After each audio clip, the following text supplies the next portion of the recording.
जगभर मी जेवढ्या लोकांना ट्रीट केलं आहे, आफ्रिकेच्या प्रेसिडेंटपासून ते WWE पर्यंत किंवा विराट कोहलीपर्यंत. विराट कोहली तर काहीच बोलायचं नाही, आमच्या क्लिनिकमध्ये यायचा तेव्हा अतिशय शांत. आणि आपण ग्राउंडवर बघतो तो विराट कोहली अतिशय वेगळा आपल्याला दिसतो.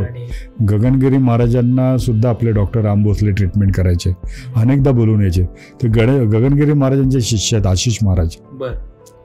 तर आशिष महाराजांना खूप त्रास होता बॅक पेनचा, म्हणून कारण ते नेहमी त्यांना पाठीवर घेऊन जायचे गगनगिरी महाराजांना. कुठेही जायचे गगनगिरी महाराज चालायचे नाहीत, तर ते उचलून घेऊन जायचे. मग त्यांना मी एक दिवशी ट्रीटमेंट केली आणि ते असे उठून उभे राहिले. म्हटलं उठा. उठले तर म्हणतात तुम्ही थॉटलेस होतो म्हणे. म्हणजे ही अवस्था खूप कठीण आहे की जोपर्यंत तुम्ही ट्रीटमेंट करत होता मी कम्प्लिटली थॉटलेस होतो. आणि माझ्या अंगावर बघा किती रोमांच शहार आहेत, अजूनही आहेत. सगळ्यांना सांगत सुटले 15-20 मिनटात ते सगळ्यांना सांगत होते तिथे. मला आज कळलं की गगनगिरी महाराज डॉक्टर राम भोसलेंना का बोलावून घ्यायचे संवाहन करायला. ते मला इतक्या वर्ष कळलं नव्हतं. मला असं वाटायचं की काय चाललंय. मला आज कळलं की विद्या काय आहे. हेल्थ मिनिस्टर आफ्रिकेची अना अब्दुल्ला, हिला खूप सिव्हिअर पेन होतं रिबमध्ये आणि तिने अनेक ठिकाणी उपचार केले होते. तिला असं कळलं की मी तिथे आलो आहे म्हणून आफ्रिकेमध्ये. तर ती आली तशी माझ्याकडे की खूप सिव्हिअर पेन आहे, मला झोपता पण येत नाही, बसता येत नाही आहे. तिला मी पाहिल्यानंतर मी चीनमध्ये एक उपचार शिकलो होतो आणि मग म्हटलं हिच्यावर तो उपचार करावा. आणि तो उपचार मी सुरू केला. एक 15 मिनिटाचा उपचार केला आणि मी तिला म्हटलं की आता तो उठ आणि बघ कसं वाटतं. ती उठली, उभी राहिली आणि अक्षरशः नाचायला लागली. तिने सांगितलं की माझ्या देशामध्ये तुम्ही ही सेवा द्या, याची गरज आहे. आणि तिने तसं एक लेटर मला तिथे लिहून दिलं की मिनी कोल्हापुरे आपल्याकडे यायला लागल्या. त्यांची बहीण आहे शिवांगी शक्ती कपूर, त्या आपल्याकडे येत होत्या. म्हणजे गौरव कपूर असो, कुणाल कपूर असो, विवेक ओबेरॉय असो, कबीर बेदी असो.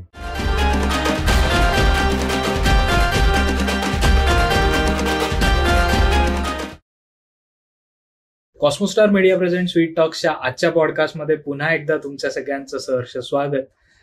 पहिला तुम्ही पॉडकास्ट बघितला असणार आहे जो होता डॉक्टर राम भोसले यांच्या रिलेटेड, आणि त्याचाच आता आपण पार्ट 2 करतोय जो असणार आहे संवाहन विद्या म्हणजे काय.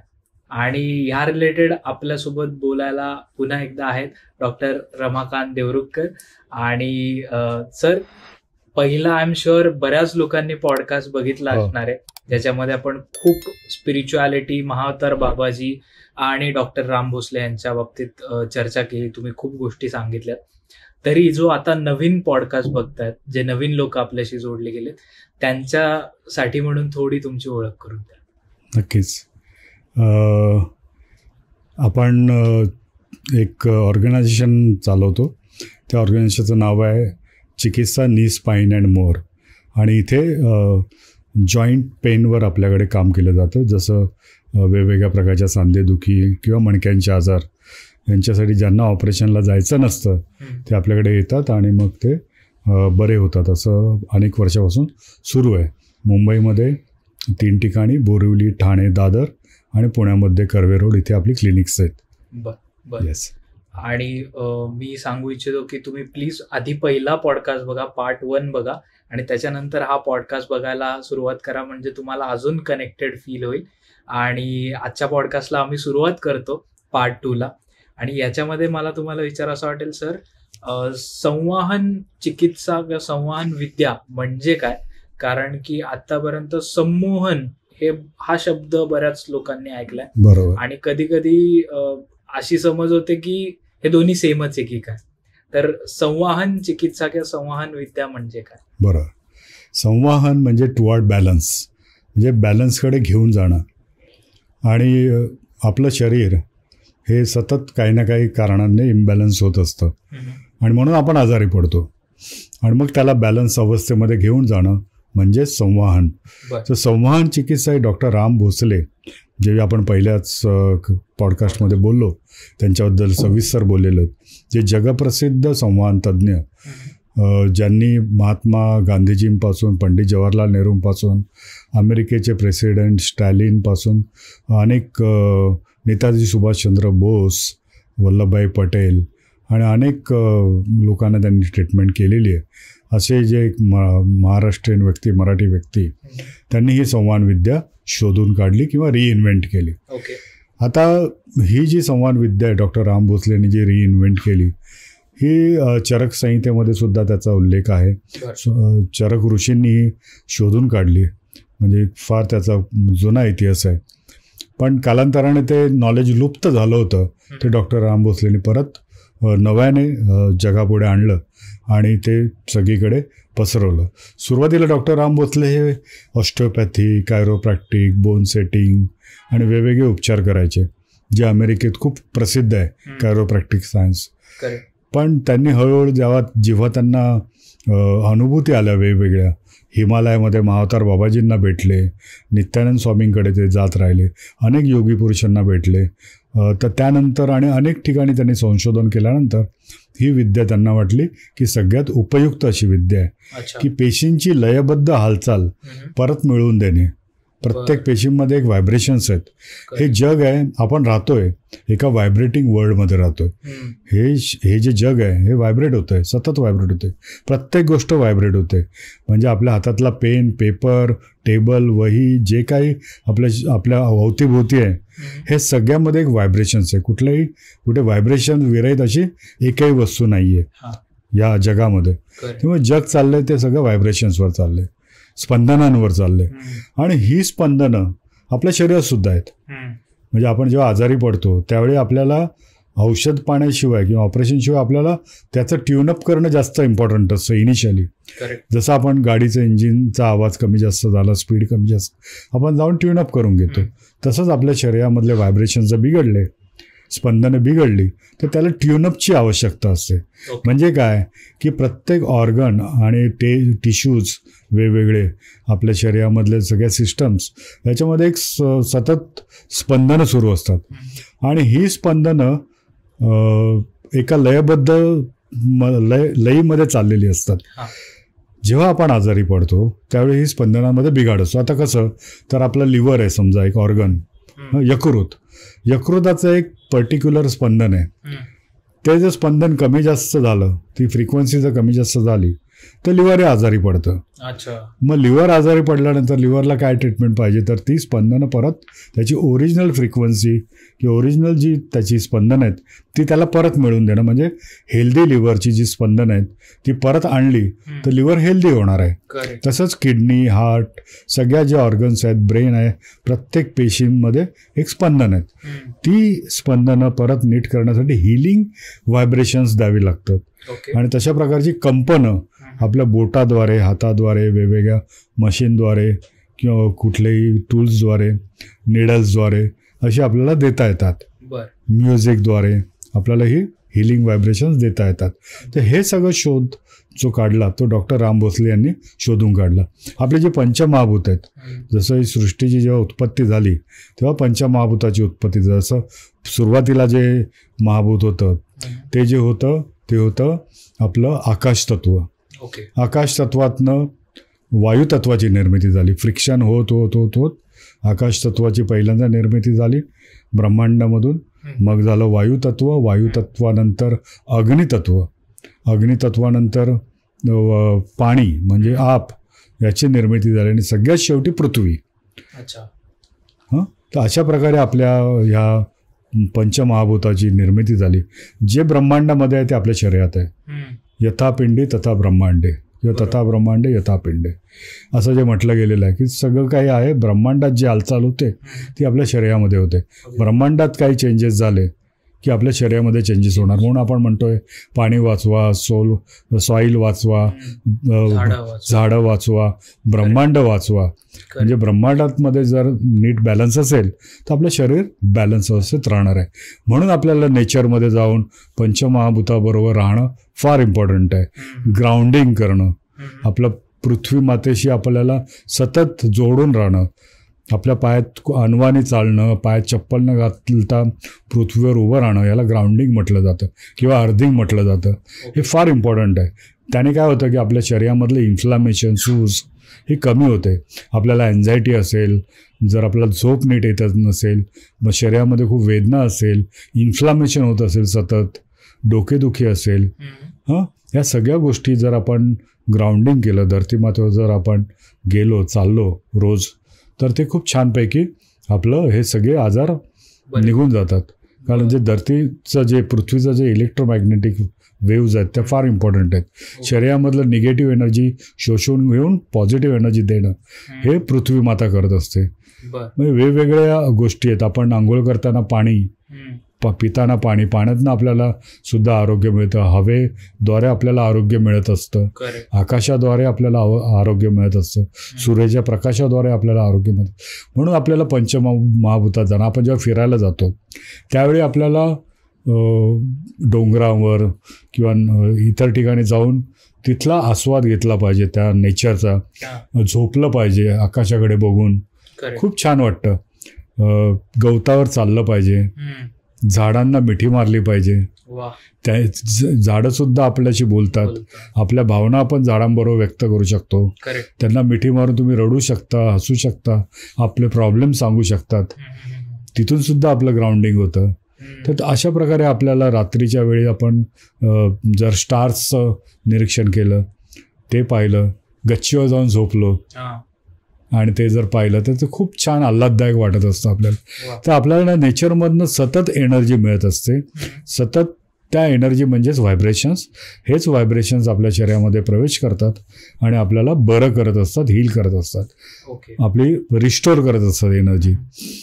आता ॲलोपॅथिक डॉक्टर्स तुम्ही पाहिले की वेगवेगळे इन्स्ट्रुमेंट्स वापरतात सर्जरीसाठी. जसं आता किडनी स्टोन काढण्यासाठी काही वेव्ज वापरले जातात. ते सुद्धा व्हायब्रेशन आहे. लेझर व्हायब्रेशन आहे. त्याच्यानंतर तुम्ही तपासण्या करता वेगवेगळ्या, अल्ट्रासाऊंडपासून MRI पासून वेगवेगळ्या तपासण्या आहेत. या तपासण्यामध्ये सुद्धा व्हायब्रेशन्स वापरले जातात. इथे आपला विश्वास आहे. पण मग आपण जर म्हटलं की आपल्या शरीरामध्ये जर तरंग आपण जर बॅलन्स केले आणि त्यातनं जर आपण आजारी पडतोय, जर ते इम्बॅलन्स झाले, तर मग ते बॅलन्स करण्यासाठी सुद्धा उपचार आहेत. आणि डॉक्टर राम भोसलेंनी केवढी कृपा करून ठेवली आहे आपल्यावर. म्हणजे महाअवतार बाबाजींनी त्यांना हे सगळं शिकवलं आहे. क्रियायोग शिकवलं आहे, वेगवेगळे सायन्स शिकवले. आणि मग त्यांचं इथे लक्ष गेलं की ही व्हायब्रेशनल मसाज पद्धती फार उपयुक्त आहे. तर सायन्समध्ये सुद्धा व्हायब्रेशन्स वापरले जात आहेत. मग हिलिंग व्हायब्रेशन्स आपल्या बोटाद्वारे जर वापरले तर रुग्णाचं आजार बरे व्हायला लागले हे त्यांना दिसून आलेलं आहे. कारण एक श्लोक आहे, अयम मे हस्तो भगवान अयम मे भगवत्तर अयम मे विश्व भेषज्योयम शिवाभिमर्शनम. म्हणजेच भगवानच आहे माझा हात, अतः अतिश्रेष्ठतम आहे हा, सर्व औषधमय आहे माझा हात, कल्याणमय आहे याचा स्पर्श. याचा स्पर्श आहे तो कल्याणमय. या हातामध्ये, प्रत्येकाच्या हातामध्ये हा कल्याणमय स्पर्श आहे. प्रत्येकाच्या हातात हे व्हायब्रेशन, हिलिंग व्हायब्रेशन्स आहेत. फक्त ते जागृत व्हायला लागतात. त्याला गुरुचा आशीर्वाद लागतो आणि ते जर आशीर्वादाने ते जर आपण हिलिंग व्हायब्रेशन दिले तर आपल्याला बरं वाटतं. एखाद्या वेळेस तुम्ही निराश असता, फ्रस्ट्रेट झालेला असतात, डिप्रेशनमध्ये असतात, अशा वेळेला आपल्याला कोणी पाठीवर हात ठेवला तर आपल्याला किती आधार वाटतो. किंवा एखादी व्यक्ती पेनमध्ये आहे, तुम्ही तिचा हात पकडला आणि तिला एक नुसता हात पकडला, एक आश्वासन दिलं, ते एक कनेक्शन निर्माण होतं आणि त्या व्हायब्रेशन्सनी त्या व्यक्तीला बरं वाटतं. तर ज्या वेळेला हे असं होतं त्यावेळेला हिलिंग व्हायब्रेशन्स, हार्टबीट्स आणि रेस्पिरेशन ह्या दोन्ही व्यक्तींमधलंच एक समान व्हायला लागतं. असं आपलं संशोधन झालेलं आहे की जेव्हा आपण एकमेकांशी कनेक्ट होतो त्यावेळी तुमचे हार्टबीट्स, माझे हार्टबीट्स, तुमचं रेस्पिरेशन, माझं रेस्पिरेशन हे सेम लेवलला येतं आणि मग लगेच बरं वाटतं आपल्याला. म्हणजे जेव्हा कोरस सिंगर्स असतात ना, गाणारे, जे तेव्हा गातात त्यावेळी त्यांचा व्हॉइस आपल्याला दिसतो की एकसारखा निघतो, कोरस गाणारे, पण त्याचबरोबर त्यांचे हार्टबीट सुद्धा एकसारखे असतात. असं संशोधन झालेलं आहे. सेम लेवलला त्यांचे हार्टबीट्स येतात. त्यामुळे तुम्ही बघत असाल की वेगवेगळे म्युझिकचे पीसेस जेव्हा वाजले जातात, slow music, medium music, disco, pop, Roxx, त्याच्यावर तुम्ही बघा वेगवेगळ्या म्युझिकप्रमाणे तुमचे हार्टबीट्स वाढतात, तुमचं रेस्पिरेशन वाढतं, श्वासाची गती वाढते, तुम्ही डान्स करायला लागता त्यावेळी त्याची गती वाढते. त्या म्युझिकप्रमाणे आपलं शरीर चालत असतं. आपल्याला शांत झोपायचं असेल तर आपण मंद सूर लावतो. सकाळच्या वेळेचे म्युझिक वेगळं, संध्याकाळचं म्युझिक वेगळं, एन्जॉय करतानाचं वेगळं म्युझिक. त्याप्रमाणे आपल्या शरीरामध्ये, आपल्या बॉडीमध्ये चेंजेस होत असतात आणि हेच व्हायब्रेशन्स आपल्याला दिसून येतात. हे आपण रोज अनुभव घेतो याचा. पण मग ह्याच गोष्टीचा जर वापर आपल्या शरीरावर केला हिलिंग करण्यासाठी, आजार बरे करण्यासाठी, तर त्याचा खूप फायदा होतो. म्हणजे आपल्या शरीरामध्ये फाशिया आहे. फाशिया नावाचं एक मोठं जाळं आहे आपल्या शरीराभोवती. तो फाशिया म्हणजे एक तंतुमय, एक पांढरं असं एक आवरण आहे, जे आपल्या नसांभोवती असतं, आर्टरीभोवती असतं, हाडांभोवती असतं, जॉईंट्समध्ये असतं, ब्रेनमध्ये असतं, सगळीकडे हे आवरण आहे. हे आवरण जर तुम्हाला उदाहरण द्यायचं झालं तर आपण डाळिंबाचे दाणे पाहिलेले आहेत, मोसंबी पाहिलेलं आहे आपण. मोसंबी समजा आपण जर कापला तर त्या मोसंबीचा जो गर असतो त्याच्यावरती एक पातळ आवरण आहे गराच्या भोवती सगळीकडे. जर तुम्ही डाळिंबाचे दाणे पाहिले तर त्याला एक व्हाईट आवरण आहे, त्याच्या आतमध्ये दाणे आहेत आणि ते दाणे चिकटून बसलेले आहेत तिथे. आणि त्याचं जे पोषण आहे दाण्यांचं त्या आवरणाने होतं, त्या व्हाईट आवरणाने. ते आवरण जर चांगलं असेल तर ते दाणे चांगले राहतात. जर तो आवरण खराब झालं तर तुम्हाला तिथे काळपाट दाणे पडले. तर ते आवरण म्हणजे आपलं फेशिया, असं आपल्या शरीरामध्ये सगळीकडे पसरलेलं आहे. आणि हा फेशियाबद्दलचं नॉलेजच नाही आहे. फाशिया जो आहे हा आपल्याला सतत एनर्जी देतो, सगळ्या ऑर्गन्सना, सगळ्या टिश्यूजना, नर्व्सना, सगळीकडे पसरलेलं आहे. असं एकही एरिया नाही जिथे हा फाशिया नाही आहे, हे आवरण नाही आहे. हे आवरण जर आपण ट्रीट केलं तर आपले बरेचसे प्रॉब्लेम निघून जातात. अच्छा. कारण कुठलंही पेशी, कुठलंही गोष्ट आयसोलेशनमध्ये आपल्या शरीरात नाही आहे, एकटेपणा नाही आहे त्यांच्यामध्ये. ते सतत एकमेकांशी डायलॉग करतात. म्हणजे एक ऑर्गन दुसऱ्याशी बोलत असतो. किडनी लंग्सशी बोलते, लंग्स हार्टशी बोलत आहे, हार्ट लिव्हरशी बोलत आहे, पॅनक्रियासशी बोलत आहेत, गॉलब्लॅडरशी बोलत आहेत, इंटेस्टाईनशी बोलणं चालू आहे, आपल्या शरीरातल्या नसांशी, नाड्यांशी बोलणं आहे, ब्रेनशी बोलणं आहे. हे सतत सुरू असतं आणि सतत एकमेकांना हेल्प करत असतात. हे कुठे व्हायब्रेशन्स कमी झाले की लगेच मदत करणार. आणि ह्याच्याही पलीकडे खूप अत्याचार झाले तर मग आपलं शरीर त्याला रिस्पॉन्स देत नाही. मग आपल्याला पाहावं लागतं की नेमकं काय झालं. काय झालं. आणि म्हणून मग अशा प्रकारे जेव्हा आपण उपचार करतोच त्यावेळी डॉक्टर राम भोसलेंनी शोधून काढलं की म्युझिक हे फार इम्पॉर्टंट आहे. संगीताच्या तालावर, सुगंधावर, फुलांची सुगंध, अत्तराची सुगंध हे खूप आपल्या शरीराला मोहक करत असतात, अट्रॅक्ट करत असतात. तर पेशींची जी लयबद्ध हालचाल आहे ती साधारणतः 8 हर्ट्स ते 13 हर्ट्सपर्यंत असते. त्याची जी व्हायब्रेशन्स, तिथपर्यंत ती व्हायब्रेशन्स आपण बॅलन्स व्यवस्थेत नेली तर आपल्याला आपले आजार, मोठमोठे आजार बरे झालेले दिसून येतात. हे संवहन आहे. संमोहन म्हणजे हिप्नॉटिझम. आणि संवहन हे जे जगात चाललेले व्हायब्रेशन्स आणि आपल्या शरीरातले व्हायब्रेशन्स याचा मिलाप आणणे, यांना हार्मोनाइज करणं. The body is nothing but rhythm, असं डॉक्टर राम भोसले नेहमी म्हणतात की body is nothing but rhythm, the universe is nothing but rhythm. The job of a healer is to harmonize your rhythm with the rhythm of the universe. म्हणजे तुमच्या शरीरातले rhythm आणि युनिवर्समध्ये चाललेला rhythm, ह्या रिदमचा जर हार्मोनाइज केलं, बॅलन्स केलं त्याच्याबरोबर तर तुम्ही आजारी नाही राहणार आहे. आणि हे काम संवहन तज्ज्ञांना करायचं असतं. तो रिदम परत मिळवून देणं. संवहन रिदम थेरपी किंवा संवहन व्हायब्रेशनल मसाज थेरपी ही तीच आहे की त्याने हा मिलाप साधून द्यायचा आहे.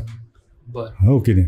म्हणजे परमेश्वर गाठणं आपण जे म्हणतो, आत्मा ते परमात्मा, हे सगळं हेच आहे. ओके सर, मला तुम्हाला 2 जोडून प्रश्न विचारायचे वाटतील. पहिला म्हणजे संवहन विद्या किंवा संवहन चिकित्सा जी आहे तर ही कशी केली जाते. आणि दुसरा प्रश्न असा की लॉ ऑफ अट्रॅक्शन किंवा मॅनिफेस्टेशन हे जे आहे तर हे सुद्धा संवहन चिकित्सामुळे पॉसिबल होऊ शकतं का? बरोबर, चांगला आहे प्रश्न तुमचा. की संवहन चिकित्सामध्ये या सगळ्याचा अंतर्भूत आहेच. कारण आकाश तत्वाशी संबंधित ही चिकित्सा आहे. आणि आपल्याला सगळ्यांना माहीत आहे की आकाशिक रेकॉर्ड्सबद्दल आजकाल खूप काही सुरू आहे. जे काय आहे ते सगळं आकाशामध्ये रेकॉर्ड होतं आहे. म्हणजे अगदी रामायण महाभारतापासून सगळं आकाशात रेकॉर्ड झालेलं आहे. आणि ते आपण पाहू शकतो. म्हणजे ते हीलर्स जे आहेत ते पाहू शकतात. तर संवहन विद्या ही जास्त करून आपल्याला हिलिंगसाठीच वापरली जाते. पण याचा अभ्यास करताना आपल्याला या सगळ्या गोष्टीचा, म्हणजे लॉ ऑफ अट्रॅक्शन असो किंवा तुम्ही जसं सांगता मॅनिफेस्टेशन, कारण जेव्हा संवहन विद्या आपल्याला शिकायची असते, करायची असते, जेव्हा आपल्याला गुरु शिकवतो त्यावेळेला आपल्याला खूप पथ्य पाळावे लागतात, खूप त्याचे नियम आहेत. आणि त्यासाठी पहिल्यांदा आपल्याला प्युअर व्हायला लागतं, की तुम्हाला व्हायब्रेशन्स क्रिएट करायचे आहेत आणि हिलिंग व्हायब्रेशन्स तुम्हाला एखाद्या व्यक्तीमध्ये द्यायचे आहेत आणि त्याला बरं करायचं आहे. मग त्यावेळी तुम्ही मीडियम आहात, पण मीडियम हे प्युअर असलं पाहिजे. त्यामध्ये व्हायब्रेशन्स येऊन ते ट्रॅव्हल करून पॉझिटिव्ह व्हायब्रेशन्स तयार व्हायला पाहिजेत. आणि तसंच निगेटिव्ह व्हायब्रेशन तुमच्या शरीरात न येता ते पृथ्वीमध्ये जायला पाहिजे. हे सुद्धा तितकंच महत्त्वाचं आहे. त्यामुळे आपल्याला काही नियम आहेत, काही साधना करावी लागते, आपल्याला प्युअर व्हायला लागतं, आपल्याला आहार विहार विचार याच्यावर यमनियमांचं पालन करावं लागतं. जसं आपलं अष्टांग योगामध्ये यम नियम आसन प्राणायाम धारणा ध्यान समाधी या ज्या गोष्टी सांगितल्यात त्यातले यम आणि नियम 5-5 जे आहेत त्याचा खूप छान अभ्यास करून ते अवलंब करावे लागतात. म्हणजे सगळ्यांना जर माहीतच आहे योगविद्या करणाऱ्यांना, पण जे करत नसेल त्यांच्यासाठी आपण सांगू, जे शौच संतोष तप स्वाध्याय ईश्वर प्रणिधान हे नियम आहेत. आणि सत्य अहिंसा असते ब्रह्मचर्य अपरिग्रह हे यम आहेत.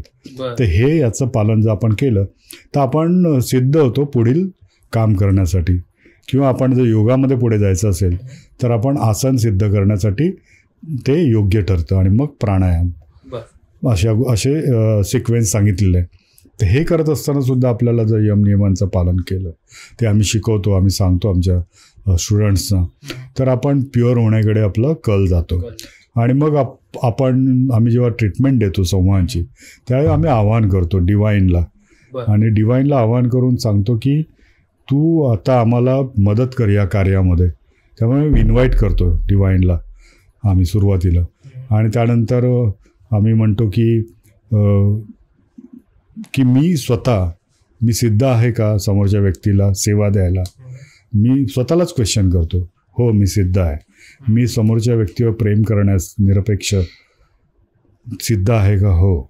मी समोरच्याला हील करण्यासाठी सिद्ध आहे का, हिलिंग व्हायब्रेशन देण्यासाठी सिद्ध आहे का, हे स्वतःला आपण विचारतो. आणि मग ते हो उत्तर आलं की आपण ते काम सुरू करतो. आणि त्यावेळी ज्या ज्या इंट्युशन्स येतात आपल्याला ट्रीटमेंट करत असताना ते इंट्युशन आम्ही सांगतो की फॉलो करा. कारण जेव्हा तुम्ही हिलिंगमध्ये जाता त्यावेळी तुम्हाला इंट्युशन्स येत असतात. कारण तुम्ही कनेक्ट होता समोरच्या व्यक्तीबरोबर. जसं तुम्हाला सांगितलं, तुमचे व्हायब्रेशन्स माझे व्हायब्रेशन्स, देव आपल्याला एकरूप झाल्याशिवाय मिळत नाही. त्यामुळे ती एकरूपता समोरच्या व्यक्तीची आणि तुमच्या व्यक्तीची झाल्याशिवाय तुम्हाला त्या व्यक्तीला काय त्रास होतो तो कळत नाही. त्यामुळे ही एकरूपता फार इम्पॉर्टंट आहे. त्यामुळे ते कनेक्शन बिल्ड झालं तर तुम्हाला बरोबर कळणार की त्या व्यक्तीला मनात असं येतं की मला ना आता इथे दुखतंय ना, तिथे जाऊन यांनी काहीतरी करावं. आपला हात बरोबर तिथे जाणार. म्हणून मला कमरेच्या पर्टिक्युलर ह्या पॉईंटला मला बरोबर त्या हिलरचा हात तिथे जाणार. तर तो म्हणा मला इथून मला पायावर अमुक ठिकाणी मला त्यांनी करायला पाहिजे, तिथे बरोबर तो हात जाणार. आणि त्यावेळी जे करायला असतं ते सगळे जे इंट्युशन्स असतात, कसं करायचं, काय करायचं, कुठल्या पद्धतीने करायचं, हे सगळं फॉलो करावं लागतं. कारण जेव्हा तुम्ही अशा प्रकारे काम करता तेव्हा आपल्याला आपोआप गुरुची कृपा आणि आपल्याला अवकाशातनं एक वेगळी कृपा आपल्याला डिवाईनची मिळत असते. आणि ते आपल्या कानात येऊन आपल्याला सांगत असते की असं कर. आणि ते फॉलोच करायचं. ते फॉलो केलं की निश्चित त्याचे रिझल्ट्स येतात. म्हणजे तुम्हाला उदाहरण सांगतो मी की माझ्याकडे एकदा पूजा बेदी नावाची एक अभिनेत्री सगळ्यांना माहीत असेल. तर पूजा बेदीला स्लीप डिस्कचा अटॅक आलेला आणि खूप सिव्हिअर होता. आणि तिचा मणका सरकला होता कमरेचा. डॉक्टरांनी तिला सांगितलं की तू महिनाभर बेडच्या बाहेर यायचंच नाही. आणि खूप सिव्हिअर पेन होतं तिला. आणि तिला टर्नसुद्धा होता येत नव्हतं, उठता पण येत नव्हतं, अगदी बसतासुद्धा येत नव्हतं. पण मग ती म्हणाली की माझे तर 2 प्रोग्राम ठरलेले आहेत, एक हैदराबादला एक दिल्लीला. आणि दोन्ही डान्सचे प्रोग्राम सालसा. असं नाही की जाऊन तिथे मला काही बोलायचं फक्त. आणि दोन्ही तिचे सोलो होते. म्हणजे तिचे जवळजवळ 2 ते 2.5 तासाचा तो प्रोग्राम तिला करायचा होता. तिकीट सगळे सोल्ड आउट झालेले होते, फुल झालेले होते. आणि ऑर्गनायझर्सनी सांगितलं की ते कॅन्सल नाही होणार किंवा पोस्टपोन नाही होणार. सगळं बुकिंग झालेलं आहे, सगळं झालेलं आहे थिएटर्सचं. इतक्यात मला माझ्या दुबईच्या एका पेशंटचा फोन आला की असं आहे आणि तुम्ही जरा पाहाल का. म्हटलं मी पाहतो, त्यांना पाठवा क्लिनिकला.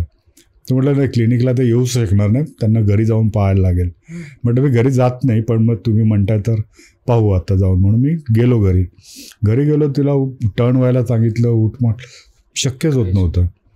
मला म्हणते साहब सर मुझे जाना ही है कोई भी हालत में, वो करना ही पड़ेगा, कुछ तो करो. बोला ठीक है, मैं अभी मैं कुछ ट्रीटमेंट करता हूँ, उसके बाद हम बात करेंगे. आणि मी तसंच मी प्रे केलं डिवाईनला आणि मी तिला काम सुरू केलं तिच्यावर. साधारण अर्ध्या तासाने मी तिला म्हटलं की आता तू उठ आणि उभी राहा. ती उठली, उभी राहिली. म्हणून पेन 50% वर कमी झालं. म्हटलं गुड, चल परत झोप आता. मग परत तिला काही उपचार मी सुरू केले, वेगवेगळे ॲक्युपंक्चरपासून, संवाहनपासून इतर. आणि साधारणतः 1-1.5 तासाचा उपचार झाल्यानंतर तिला खूप छान बरं वाटायला लागलं. मग साधारण मग तिला विश्वास वाटला की मी आता जाऊ शकते असं मला वाटतं. म्हटलं थांब तरी, आपण आता अजून 3 दिवसानंतर प्रोग्राम म्हणून परत उद्या येऊन ट्रीटमेंट करतो. आणि मग तिला साधारण 3 दिवसाच्या ट्रीटमेंटमध्ये तिला एकदम छान बरं वाटायला लागलं. आणि तिने जाऊन दिल्ली, हैदराबाद दोन्ही कार्यक्रम खूप सक्सेसफुली केले. कुठलंही पेन नाही, काही नाही. आणि परत येऊन तिकडनंच मला कॉल केला की बहुत अच्छे प्रोग्राम्स हो गए, काही प्रॉब्लेम नाही आला. परत आली, मग पुढची ट्रीटमेंट तिने घेतली. मग तिने सगळ्या इंडस्ट्रीमध्ये नाव सांगितलं की असा प्रकार घडला माझ्या बाबतीत. आणि म्हणजे विचार करा, आता हे 3 दिवसात जे घडलं, जे जाऊन तिने हे केलं, सामान्य ट्रीटमेंटमध्ये हे शक्य नाही आहे. मग यामध्ये काय आहे, तर यामध्ये काहीतरी अध्यात्म आहे, कुठेतरी गुरुकृपा आहे, कुठेतरी एक शक्ती आहे.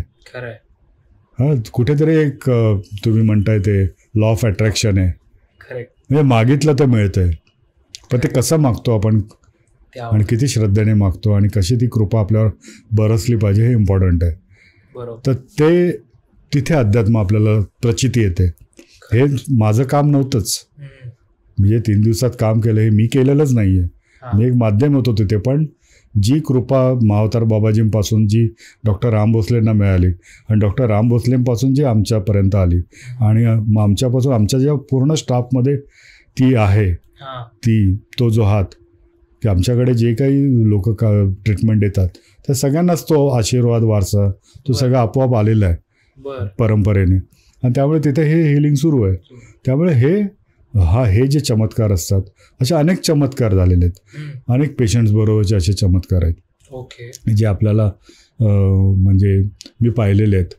आणि त्यामध्ये मला असं वाटतं की माझा काहीच सहभाग नाही आहे, कारण मी अजूनही शिकतोय. मला असं वाटतं की अजूनही मी शून्यच आहे, अजूनही स्टुडंट आहे, अजून मी वेगवेगळे क्लासेस अटेंड करतो, अजूनही मी तरुणांबरोबर जाऊन एक स्टुडंट म्हणून बसतो.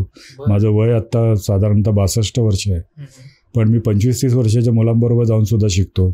आता मी जपानमधून ऑस्टिओपॅथीचा डिप्लोमा पूर्ण केला, कायरोप्रॅक्टिकचा डिप्लोमा. आता परत मी जपानला चाललो आहे जुलैमध्ये. अमेरिकेत जाऊन मी शिकत असतो. ज्या ज्या देशात मी जातो त्या देशात मी फिरायला कधीच जात नाही. मी जातो आणि तिथे वेगवेगळ्या गोष्टी पाहत असतो, शिकत असतो. वेगवेगळ्या विलेजेसमध्ये जातो, वेगवेगळ्या डॉक्टर्सकडे जातो, जे काही असं विचारतो की ते काय करतात, कुठलं मिरॅक्युलस ट्रीटमेंट आहे. मग ते आपल्याला शिकवत नाहीत. मग आपण रुग्ण बनून जायचं. मग रुग्ण बनून जायचं आणि सांगायचं की मला तो काय त्रास होतोय, मग तसं शिकायचं. असं खूप काही सुरू असतं. तर अजूनही शिक्षण सुरू आहे. पण हे जे काम आहे, ही जी विद्या आहे, हे गुरुकृपेशिवाय त्याला यश नाही आहे, शक्य नाही आहे. तसंच मग जसं हिला बरं केलं पूजा बेदीला, मग तिने पद्मिनी कोल्हापुरे आपल्या ज्या अभिनेत्री आहेत खूप, त्यांना सांगितलं.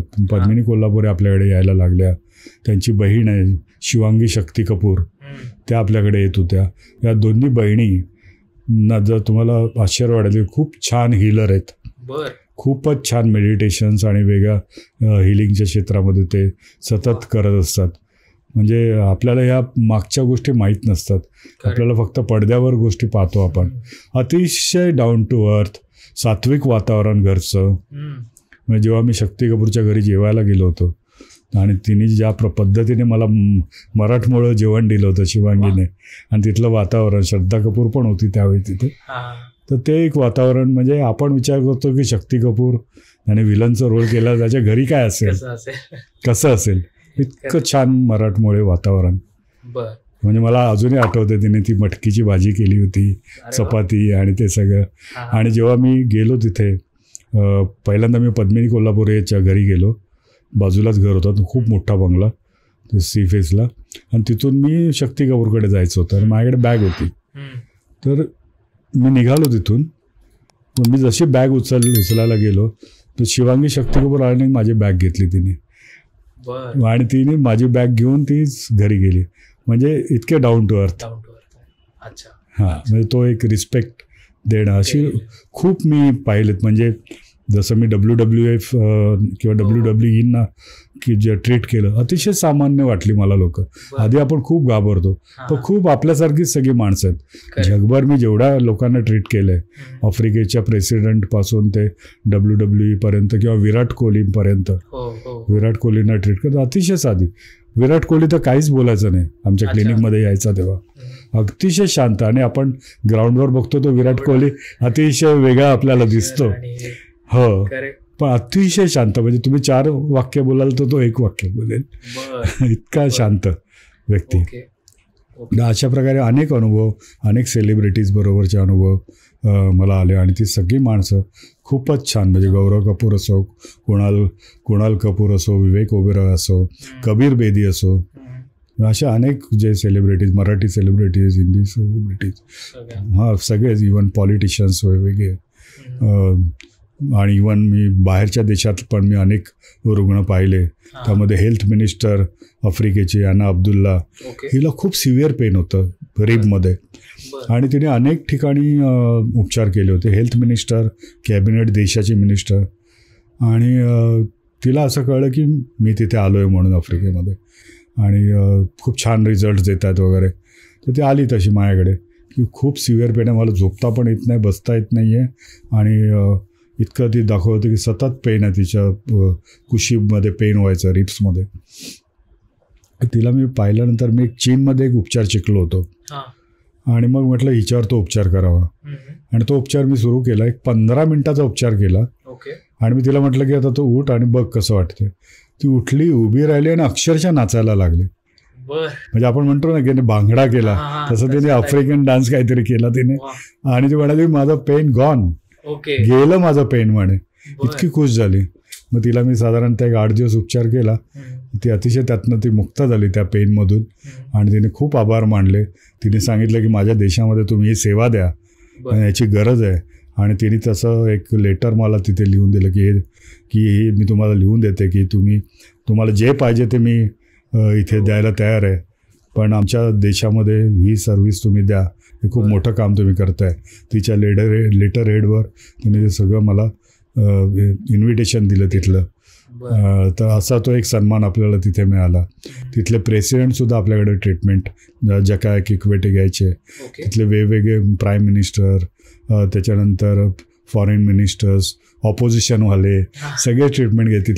तिथले टॉपचे वकील, तिथले बिर्ला, अंबानी, तिथले म्हणजे तिथले जे अक्षरशः देश चालवतात तिथले, ते सगळे आपल्याकडे तिथे मोठमोठे इंडस्ट्रियलिस्ट ट्रीटमेंट घ्यायचे. तर तिकडे खूप नाव झालं. एका व्यक्तीसाठी मी गेलो होतो आणि त्या व्यक्तीला झोपता येत नव्हतं.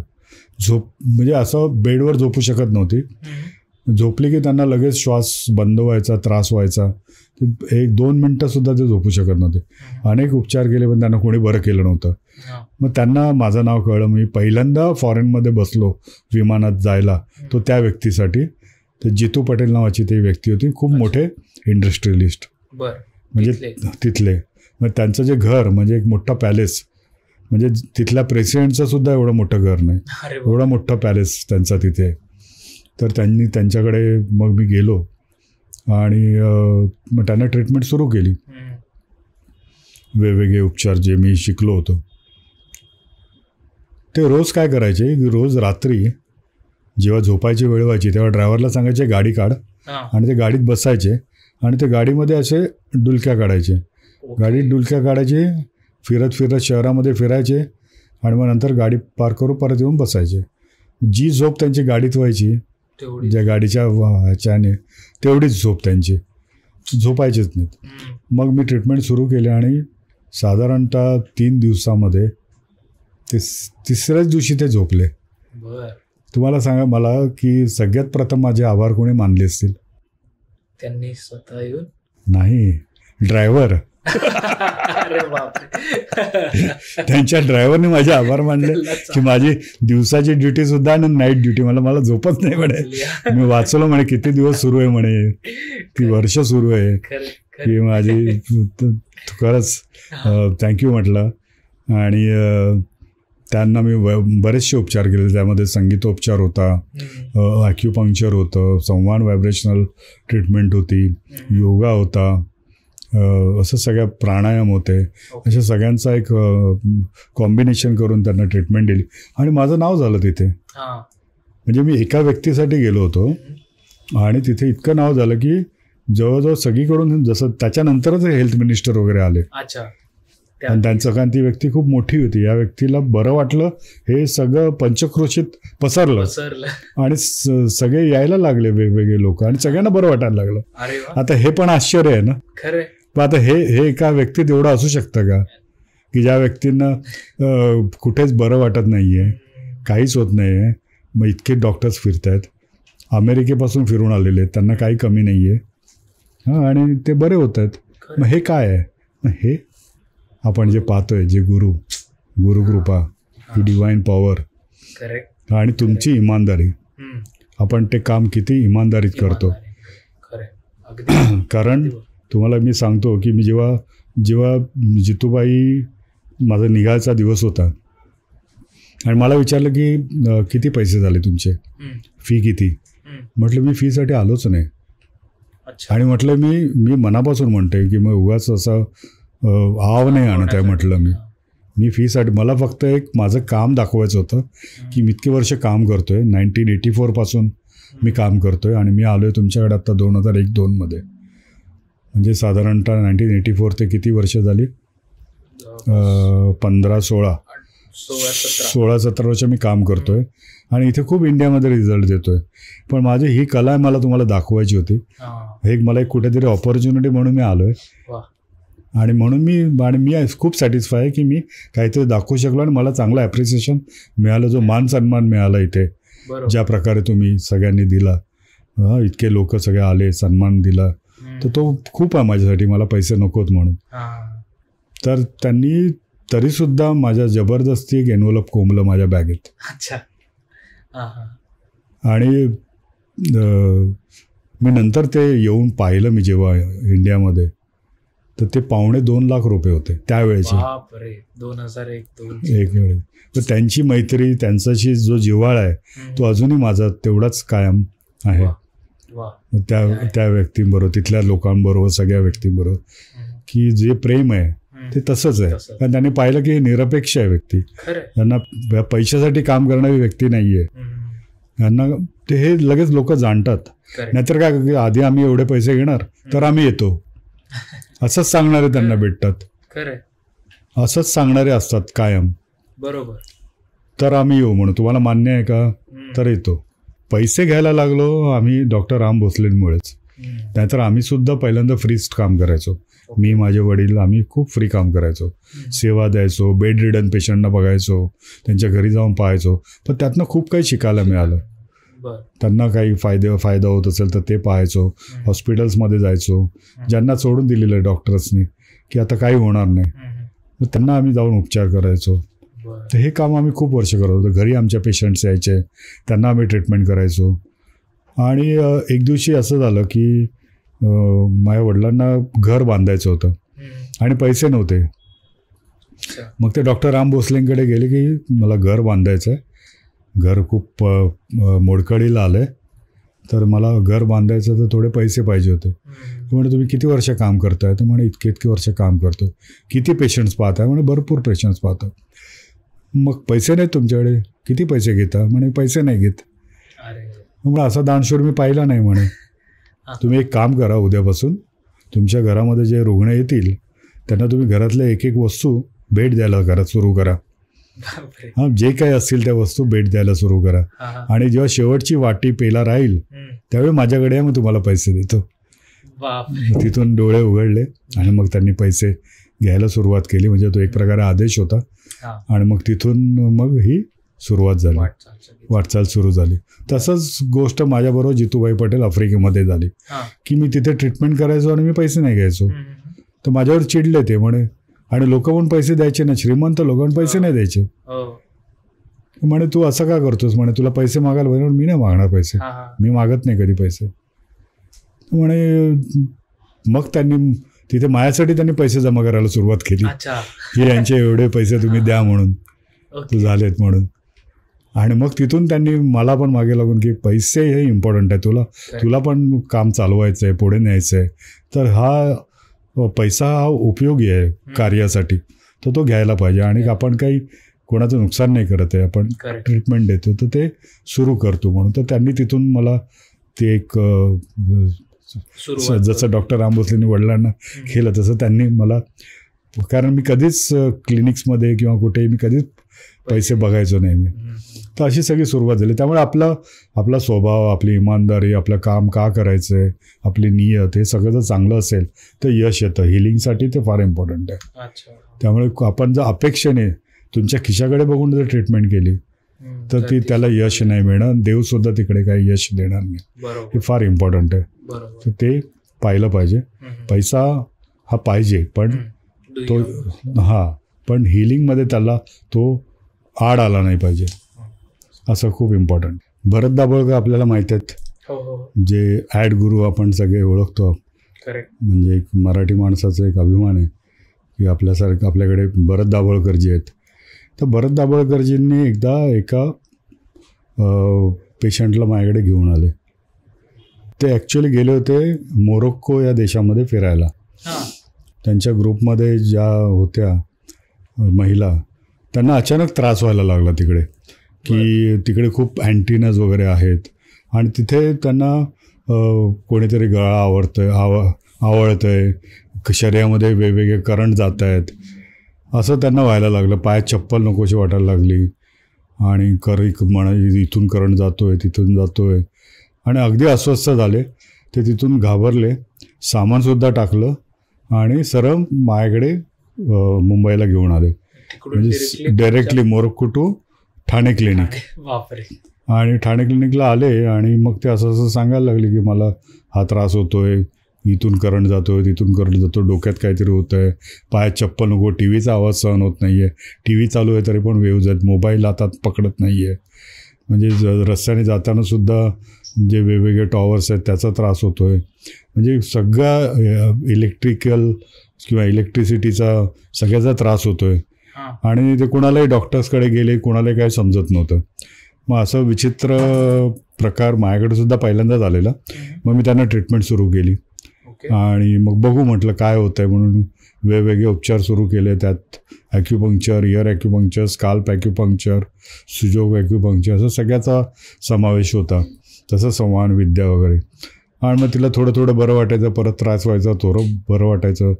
मग असंच इंट्युशन घेत प्रे करत जे ट्रीटमेंट सुचवायचे, म्हणजे मी कुठलंही ट्रीटमेंट त्यांची प्री प्लॅन नाही करायचो की आपल्याला बाबा उद्या आल्यावर हे करायचं.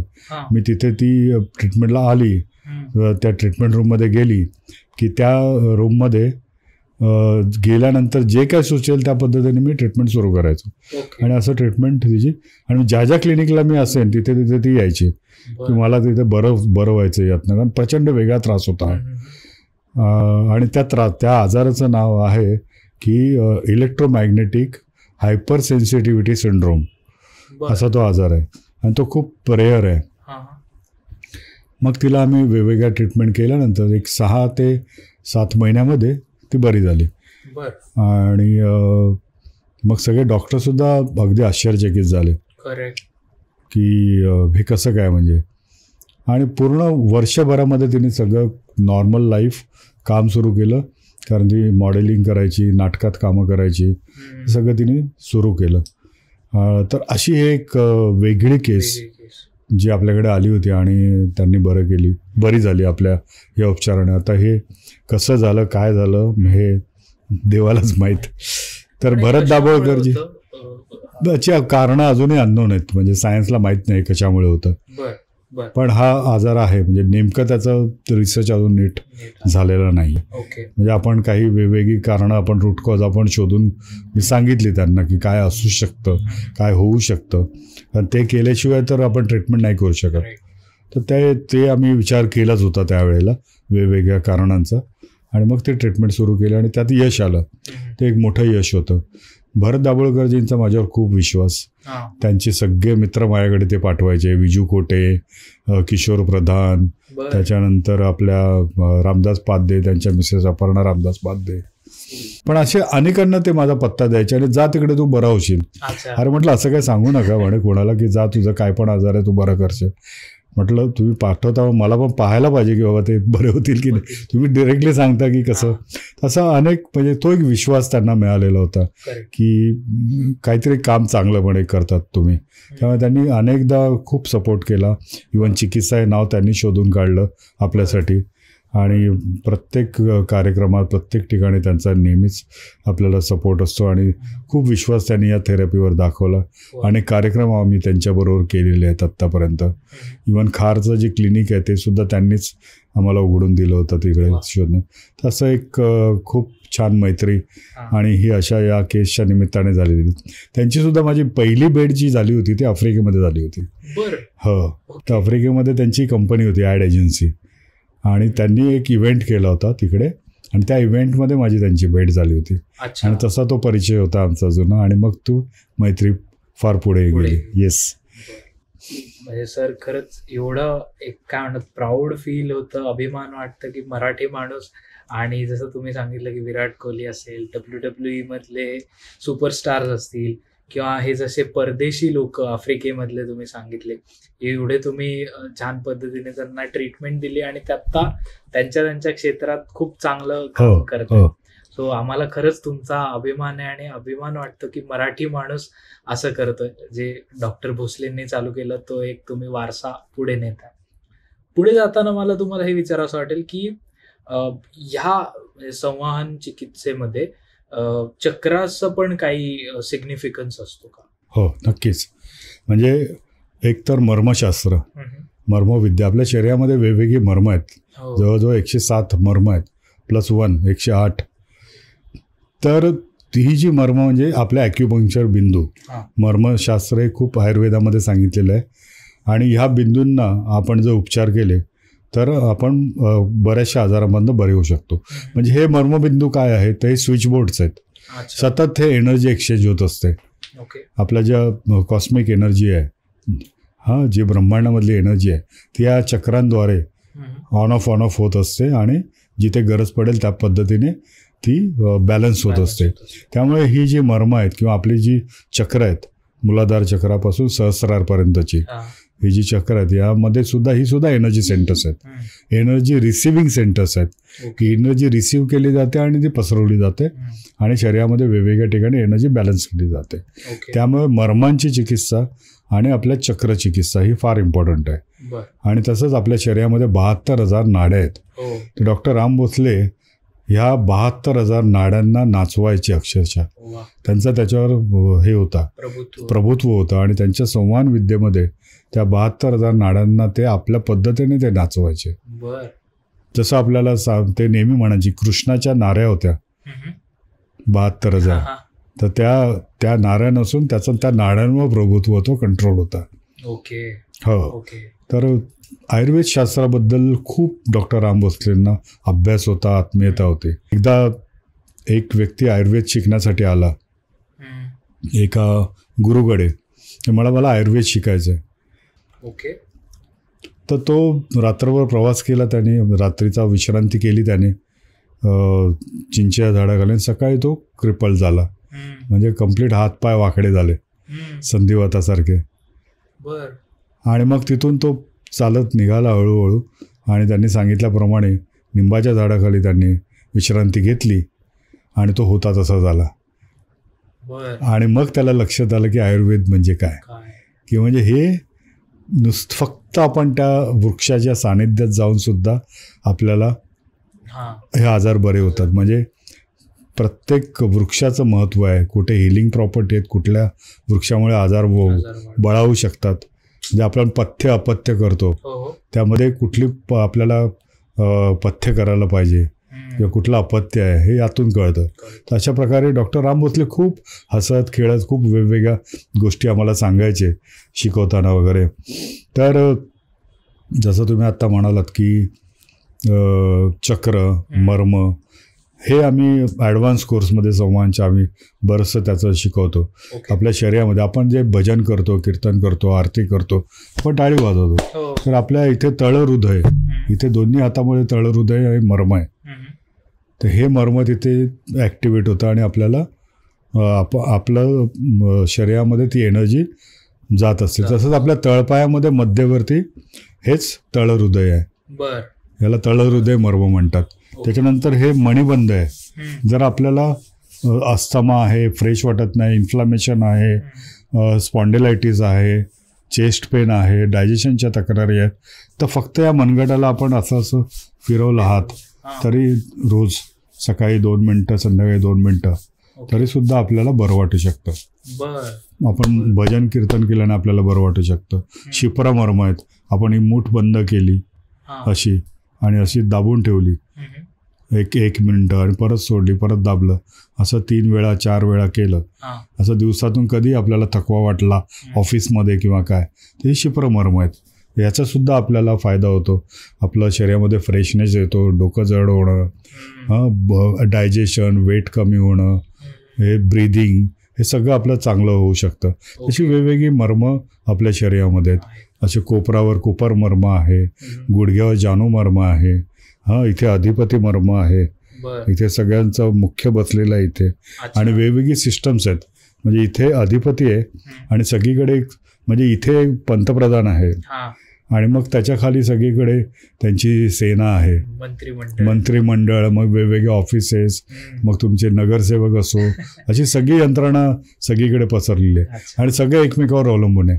तिकडनं निधी आल्याशिवाय काय होणार नाहीये. तसंच ते म्हणून अधिपतीला खुश करणं, अधिपती नीट ठेवणं, आणि तिकडे सगळं एकत्रितपणे रक्तवाहिन्यांचं एक स्थान आहे. त्याला 100 रक्तवाहिन्या जोडणारा बिंदू असं म्हटलं जातं. तिथे शरीरामधल्या 100 रक्तवाहिन्या तिथे येऊन एका पॉईंटपाशी मिळतात. ते आपलं अधिपती किंवा आपलं सहस्रार चक्र. तसे हे वेगवेगळे आपल्या शरीरामध्ये चक्र आहेत. मूलाधार चक्र हे अतिशय उत्तम असं चक्र आहे आणि ते आपल्या टेलबोन पाशी असतं, माकड हाडापाशी. म्हणून आपल्याला सांगितलं की मूलाधार चक्रची देवता आहे गणेश. गणेशाची उपासना आपल्याकडे खूप सांगितली गेली आहे ना, आधी वंदू तुझं मोरया. तर ही गणेशाची उपासना केल्यामुळे आपलं मूलाधार चक्र बॅलन्समध्ये राहतं. आणि जर मूलाधार चक्र जर बॅलन्समध्ये असेल तर इतर चक्र आपोआप बॅलन्समध्ये येतात. तर पहिली जी चक्र आहे तिथे आपली एनर्जी ब्लॉक झालेली असते. मूलाधारापासून जी एनर्जी येते ती मग स्वाधिष्ठान आणि पासून ती वर चढते. आणि ती जी चक्र जर आपली नीट नसतील, इम्बॅलन्स असतील, तर मग पुढची चक्र मध्ये एनर्जी जातच नाही. ब्लॉक होऊन जाते. त्यामुळे मूलाधार म्हणजे गणेशाची आराधना केली तरी सुद्धा आपण बरे होऊ शकतो, आपण हील होऊ शकतो, आपलं चक्र चांगलं होऊ शकतं. रोज गणेशाची आराधना जर केली, आणि मूलाधार चक्र हे आजकाल सगळ्यांचंच बिघडलेलं आहे आणि मूळ आपण तिथे पाहत नाही की, लक्षात आलं ना. हो, तर त्यामुळे प्रत्येक चक्रांचे देवता आहेत, पण गणेशाची आराधना करायची. आता जर मूलाधार चक्र हे आपल्या गुडघ्यांसाठी इम्पॉर्टंट आहे, आणि ते जे काम करतं ते गुडघ्याखालीचे पाय, गुडघ्याखाली जे तळपायापर्यंत जी एनर्जी आहे ती कंट्रोल करते आपले मूलाधार चक्र. जर आपल्याला गुडघेदुखी असेल तर आपण गणेशाची आराधना करा. किंवा मग आम्ही मूलाधार चक्राची ट्रीटमेंट केली की पाय मजबूत होतात. कारण मूलाधार चक्र स्टॅबिलिटी देतं, स्थिरता देतं, फाउंडेशन नीट करतात. आणि जर फाउंडेशन तुमचं ठीक असेल तर तुम्ही चांगलं काम करू शकता. म्हणून फाउंडेशन इज इम्पॉर्टंट. डायरेक्ट तुम्ही बिल्डिंग नाही बांधत ना, तुम्ही पहिल्यांदा फाउंडेशन तयार करता. प्रत्येक गोष्टीत फाउंडेशन आहे. तर त्यामुळे त्याची आराधना करणं आपल्याला सांगितलेलं आहे. तर ते सगळ्याचा वापर आपण ट्रीटमेंटमध्ये करतो. आमच्याकडे येणाऱ्या रुग्णाला समजा आम्ही कुठलाही मसाज करत असतो, तर तुम्हाला अगदी दिसताना तो साधा दिसेल की आपण समजा एखादा ऑइल मसाज किंवा अभ्यंग मसाज आयुर्वेदातला, तर ते मसाज करत असताना त्यामध्ये मर्मबिंदू, चक्राज ह्या सगळ्याचा वापर असतो. आपल्याला काय वाटेल की अरे मी यांच्याकडे आलो, हे ऑइल तर मी घरीसुद्धा लावू शकतो. पण घरी तेल लावणं आणि तुम्ही रेमेडियल ट्रीटमेंट करणं आणि त्यामध्ये या सगळ्याचा अंतर्भाव असणं हे फार इम्पॉर्टंट आहे. त्याने तुम्ही बरे होता. बरं वाटणं, बरं होणं हे दोन्हीत फरक आहे. तर ते बरं होण्यासाठी या सगळ्या गोष्टीचा अभ्यास असणं फार उपयोगी आहे. आणि संवाद चिकित्सेमध्ये मग तुम्ही कुठलीही चिकित्सा करा, मग तुम्ही कॅरोप्रॅक्टिक करा, ऑस्टिओपॅथी करा, मसाज थेरपी वापरा, मॅग्नेट वापरा किंवा कुठलंही ॲक्युप्रेशरसारखी चिकित्सा करा, ॲक्युपंक्चर करा, हे सगळं बॅलन्स करण्यासाठीच वापरले जातात. म्हणजे सगळ्यातच संवाहन आहे. असं नाही की बाबा संवाहन म्हणजे फक्तच बोटांचे खूप व्हायब्रेशन्स दिले म्हणजे आपलं झालं, की तुम्ही जे काय करताय त्यात संवाहन आहे. हो, म्हणजे तुम्ही काउन्सिलिंग करताय आणि एखाद्याला बरं वाटतंय तर ते सुद्धा संवाहनच आहे. तर संवाहन असं स्पेसिफिक एकाची काही मक्तेदारी नाही आहे. जे कोणी हिलर्स आहेत, जे कोणी डॉक्टर्स आहेत, जे कोणी थेरपिस्ट आहेत, ते सगळे लोक बॅलन्समध्येच आणतात शरीर. त्यासाठी ते वेगवेगळ्या गोष्टी वापरतात आणि ते हील करतात. तर ते संवाहनच आहे, म्हणजे टुवर्ड्स बॅलन्स. हो की नाही? म्हणजे मृत पेशींना सुद्धा जिवंत करू शकणारं सायन्स असं त्याला डॉक्टर राम भोसले म्हणायचे. पण जर तुम्ही हळूहळू पुढे अभ्यास करत गेलात तर संवाहन विद्या जर तुम्ही जर नीट समजून घेतली, कारण मला सुद्धा समजायला खूप वर्ष लागली. मी जरी त्यांच्याकडे जात होतो 13-14 वर्षापासून, पण किंवा मी नंतर शिकायला लागलो, पण मला ते व्हायब्रेशन जायचे, मी येऊन करायचो रुग्णांवर. तर व्हायब्रेशन झाले बोटांनी की रुग्णांना मग सांगायचो की चला झाली आजची ट्रीटमेंट. म्हणजे झाली, कारण रुग्णाला ते काहीतरी दाबून दिल्याशिवाय बरं नाही वाटत. त्यामुळे फक्त व्हायब्रेशन्सनी कसं बरं वाटू शकतं, काहीतरी गुदगुल्या झाल्यासारखं. पण ते आम्ही पाहत होतो, शिकत होतो, पण ते नेमकं कसं करायचं यासाठी डॉक्टरांनी खूप तपश्चर्या केलेली होती. तिथपर्यंत पोहोचणं फार मुश्किल होतं. त्याचा अभ्यास करत गेलो, पण खूप वेळ लागला या गोष्टीला. इतर ट्रीटमेंट्स आल्या सगळ्या, पण संवाद यायला खूप वेळ लागला, समजायला वेळ लागला आणि ते समजायला बरीच वर्ष गेली. मला असं वाटतं की तो संवाद समजण्यासाठीच मला गेल्या 8-10 वर्षात खरोखर संवाद समजला आणि या 5 वर्षात मला जास्त समजला आणि या आता 1-2 वर्षात जरा अजून समजला. मला वाटतं आणखी पुढे आणखी तो समजत जाईल की नेमकं संवाद काय आहे. नेमकं ते डॉक्टर राम भोसले जे मिरॅकलस ट्रीटमेंट करायची नेमकी काय आहे हे आता त्यांनी कार्य तर दिलं आहे, करत तर आहोत आम्ही कार्य, पण ते आता जास्तीत जास्त लोकांना याचं शिक्षण मिळावं, लाभ मिळावा यासाठी प्रयत्न वेगवेगळे सुरू आहेत. आणि ह्या सगळ्याचा अभ्यास सुरू आहे. जपानमधून मी रेकी पण अभ्यास केलेला आहे, पूर्वी पण केलेला होता, पण जपानमधून ओरिजिनल रेकी ज्यांनी शोधून काढली त्यांच्या शिष्यांकडनं आम्हाला डायरेक्ट मिळालेली आहे. तसं अनेक गोष्टींचा अभ्यास करून ते इंटिग्रेट करून आपल्याला पेशंटला कसंही करून बरं वाटलं पाहिजे. कुठलाही ट्रीटमेंट असो की त्याने ते बरं वाटलं पाहिजे हा कल आहे. त्यामुळे जे काय सायन्स आहे ते सगळं सायन्स आपण शिकलं पाहिजे आणि त्याचा वापर किंवा त्याचा इसेन्स, सगळ्या गोष्टी आपण नाही करू शकत. समजा मी 100-200 गोष्टी मी शिकलोय, पण त्याचा मी इसेन्स घेतला नेमकं आणि तो जर वापरला तर आपल्याला तो फायदा. पण प्रत्येक रुग्ण आपली दांडी ओढून राहत असतो. नवीन रुग्ण आपल्याला वाटतं की हे तर मी काय ट्रीट केलेलं आहे, पण कधी नवीन रुग्ण येऊन तुम्हाला तुमची परीक्षा घेईल आणि गुगली टाकेल. त्यामुळे आपल्याला सगळं आपल्या भात्यामध्ये वेगवेगळी आयुधं असली पाहिजेत. हे नेहमी मी जाणतो आणि मी कायम स्टुडंटच राहीन हे मी मनाशी ठरवलेलं आहे. सर, खरंच तुम्ही एवढं छान समजून सांगताय आणि त्यामुळे लवकर काय म्हणतात आपल्या प्रेक्षकांना ते कळतच असेल. पण मला हे तुम्हाला विचारावं असं वाटेल की तुम्ही मागच्या पॉडकास्टमध्ये सांगितलं की तुम्ही राम भोसलेंना, डॉक्टर राम भोसलेंना कसे भेटलात, पण तुमचीही काहीतरी स्टोरी असेल, तुमचीही काहीतरी आध्यात्मिक बैठक असणार आहे, तर त्याविषयी आम्हाला थोडं सांगा. हो, म्हणजे आमच्या घरातलं वातावरण तुम्हाला सांगितलं मी मगाशीच की पूजापाठ आणि अध्यात्माचं वातावरण. वडील नेहमी आम्हाला घेऊन जायचे वेगवेगळ्या मंदिरामध्ये, मठांमध्ये, स्वामीजींच्या मठामध्ये नेहमी घेऊन जायचे. तिकडे आरती, कीर्तन, भजन सगळ्यामध्ये लहानपणापासून ते होतंच. आमचे वडिलांचे गुरु होते नागनाथ महाराज म्हणून, जे गिरणारा पर्वतावर असायचे. हां, खूप नाथपंथीय नागनाथ महाराज. त्यांचं वय सांगितलं जायचं की 170 ते 200च्या वर असेल. त्यांचे दातसुद्धा काहीतरी 3 वेळा येऊन परत आलेले होते.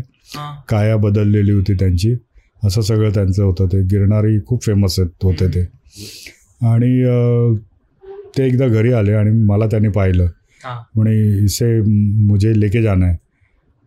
ते म्हणे वडील त्यांना नाही म्हणू शकले नाही की मैं इसे लेके जाता हूँ, घुमा के लाता हूँ. तर मी त्यांच्याबरोबर गेलो.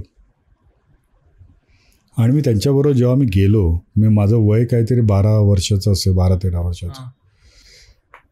तर मी काही अनेक गोष्टी पाहिल्या. माझा त्यावेळी काही विश्वास नव्हता. खूप मोठमोठे भक्त होते त्यांचे इथे. मुंबईत आले की मग ते जायचे, मग मुंबादेवी किंवा आणखी ठिकाणी. तर एका भक्ताच्या घरी गेले आणि त्यांनी सांगितलं की 5 रुपये दो. तर म्हणे माझ्याकडे नाही आहेत 5 रुपये. त्यांनी शोधले नाही आहेत. त्यांनी काहीतरी असं त्यांची ती काय म्हणतात त्याला, झोळी असते ना, ती अशी टाकली टेबलावर. हे 5-5 रुपयाची शेकडो नाणी तिथे. नाणी का कॉईन्स काय होतं माहीत नाही होते त्यावेळी. प्रचंड असं ते पाहत राहिलो आम्ही सगळे तिथे काय आहे हे. त्यानंतर एका ठिकाणी आम्ही गेलो होतो, एका मंदिरामध्ये, शिवमंदिरामध्ये. तिथे शिवमंदिरात मी बसलो होतो आणि त्यांनी माझ्या हातामध्ये एक मणी दिला. एकदम खूपच तेजपुंज असा तो मणी होता, निळसर रंगाचा. आणि तो म्हणाले की तू ठेव म्हणून. मी तो ठेवला.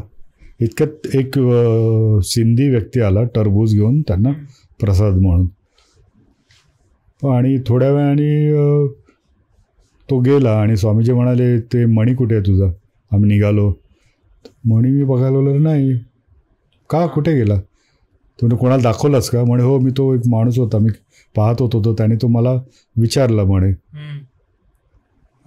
काय दाखव म्हणून. म्हणे गेला म्हणे तो घेऊन. तो त्या टरबुजामध्ये लपून घेऊन गेला म्हणे. पण निदान म्हणजे चिडले माझ्यावर, पण निदान माझ्या हातात तरी थोडा वेळ तो काहीतरी ती दिव्य गोष्ट होती. माहीत नाही त्याचा काय फायदा मला पुढील आयुष्यात झाला. पण माझ्या पुढील आयुष्यामध्ये अनेक गोष्टी घडल्या. त्यामध्ये असे वेगवेगळे हे आशीर्वाद, गुरूंचे आशीर्वाद हे नेहमीच माझ्या पाठीशी होते. डॉक्टर राम भोसलेंचा आशीर्वाद, आमच्या नागनाथ महाराजांचा आशीर्वाद हेच नेहमीच होते. कारण खूप मोठी घटना माझ्या आयुष्यामध्ये घडली होती. खूप काम सुरू होतं, प्रचंड काम सुरू होतं. देशविदेशात काम सुरू होतं. आफ्रिकेसारख्या देशात म्हणजे साधारण दिवसाचे 18 तास मी काम करायचो. आणि एक दिवशी मला डॉक्टरने सांगितले की तुझ्या दोन्ही किडनीज फेल झाल्या आहेत आणि तुला आता पाहायला लागेल की लगेच काहीतरी उपचार करायला लागेल. एक 3 महिने ते 6 महिन्याचा काळ आहे तुझ्याकडे. आणि मी अक्षरशः तिकडनं ते ऐकल्या क्षणी माझ्या पायाखालची जमीन सरकली.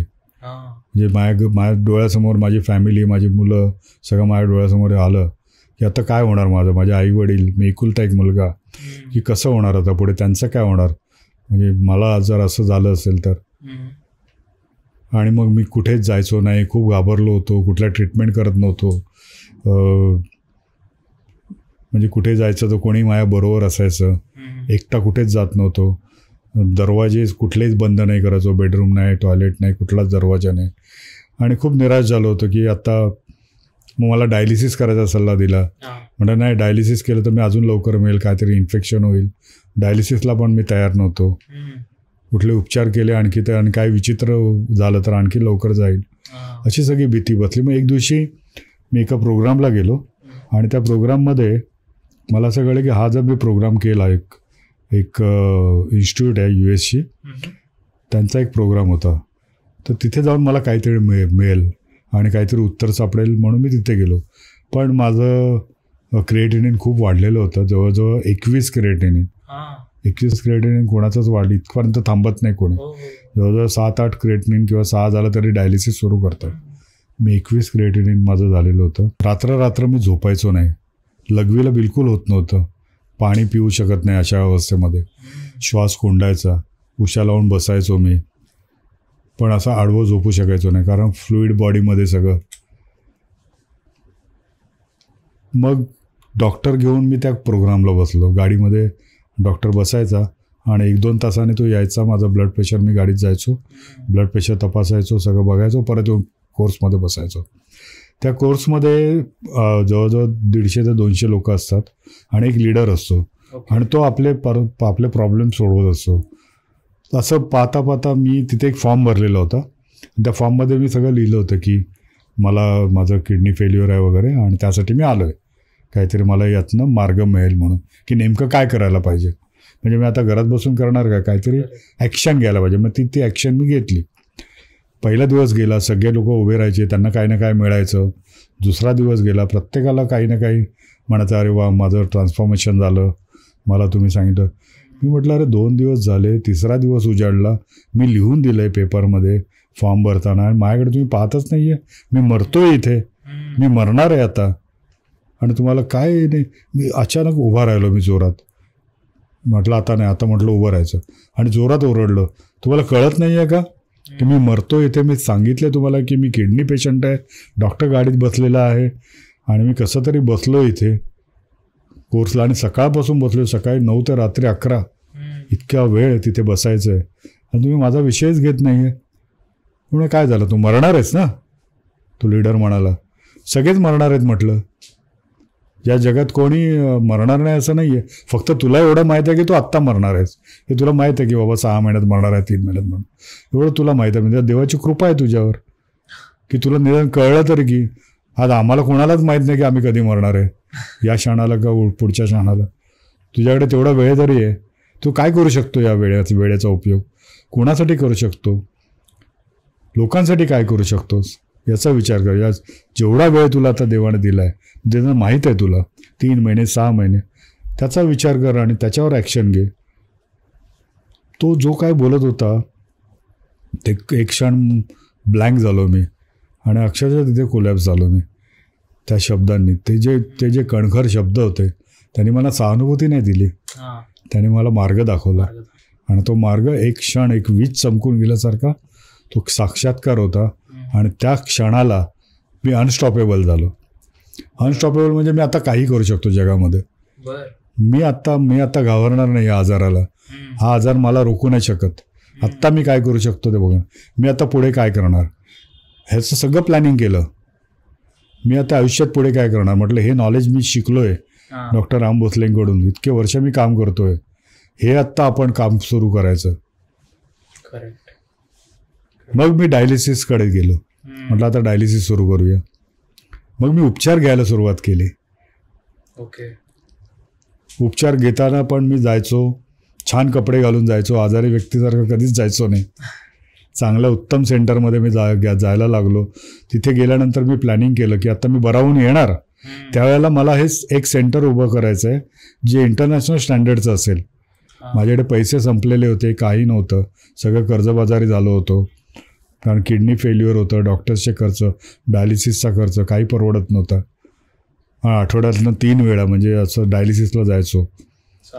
साधारण 3,000 ते 3,500 रुपये एका डायलिसिसचा खर्च. म्हणजे तुम्ही विचार करा, 3-3-9 9-36 म्हणजे 40,000 प्लस ड्रायव्हर प्लस गाडी, असा खर्च. त्यावेळी क्लिनिक्स बंद झालेले. सर तरी किती वेळा झाला असेल डायलिसिस? साधारणपणे आठवड्यातून 3 वेळा. हां, आणि 150 डायलिसिस माझे झाले. म्हणजे हो, म्हणजे महिन्याला 12 डायलिसिस असं व्हायचं. म्हणजे साधारणतः एक डायलिसिसची वेळ 5 ते 5.5 तास असायची. डायलिसिसमध्ये बॉडीमध्ये सगळं फ्लुईड आहे, किडनी फिल्टर करत नाही आहे, युरिनला जराही एक थेंबही होत नाही आहे आणि मग किडनी फिल्टर नाही करत तर आर्टिफिशियल किडनी म्हणजे डायलिसिस. मग त्यामध्ये सगळं ब्लड जातं आपलं आणि तिथे फिल्टर होतं आणि परत आपल्या शरीरामध्ये ते ब्लड, पूर्ण शरीरातलं ब्लड भरलं जातं. अशी ती क्रिया करावी लागते. मग परत ते करावं लागतं स्पीडने, कारण खूप जास्त किडनी फेल्युअर खूप प्रमाण जास्त असल्यामुळे आणि क्रिएटिनाईन 21 असल्यामुळे ते सारखं करावं लागायचं. आणि साधारणतः 1.5 वर्ष तरी मला वाटतं ते झालं प्रोसेस. मग त्यामध्ये आम्ही ट्रान्सप्लांट करायचा सल्ला दिला. ओके. डॉक्टरांनी. पण ट्रान्सप्लांटसाठी वेगवेगळ्या ठिकाणी नावं नोंदवली, कॅडेवर ट्रान्सप्लांट वगैरे. काय अहमदाबादला सुद्धा एक नाव सुचवलं गेलं की तिथे सुद्धा मी कॅडेवरसाठी नाव नोंदवलं आणि तिकडे एक रिसर्च चालला होता अहमदाबादच्या एका सिव्हिल हॉस्पिटलमध्ये. तिथे जे डॉक्टर होते त्यांनी काय म्हणतात त्याला, स्टेम सेल्सचा उपयोग करत होते ते. आणि त्याच्यानंतर जर तुम्ही ट्रान्सप्लांट केलं तर त्याचा जास्त फायदा होतो, असं ते थेरपी होती. तर त्यामुळे मग तिकडे स्टेम सेल्स थेरपीला गेलो. स्टेम सेल्स थेरपी तिकडे सुरू असताना माझं फिस्टुला जो असतो, जे वेन आणि आर्टरी जॉईन करतात ह्याच्यासाठी डायलिसिससाठी, तो फेल झाला. मग तिथे एक ऑपरेशन झालं, मग ते पण फेल झालं तिथे. मग मी मुंबईला परत आलो. जसलोक हॉस्पिटलला परत फिस्टुलाचं ऑपरेशन करायच्या आधी मग मला डायलिसिस सुरू असल्यामुळे मग सेंट्रल लाईन टाकायचा सल्ला दिला गेला.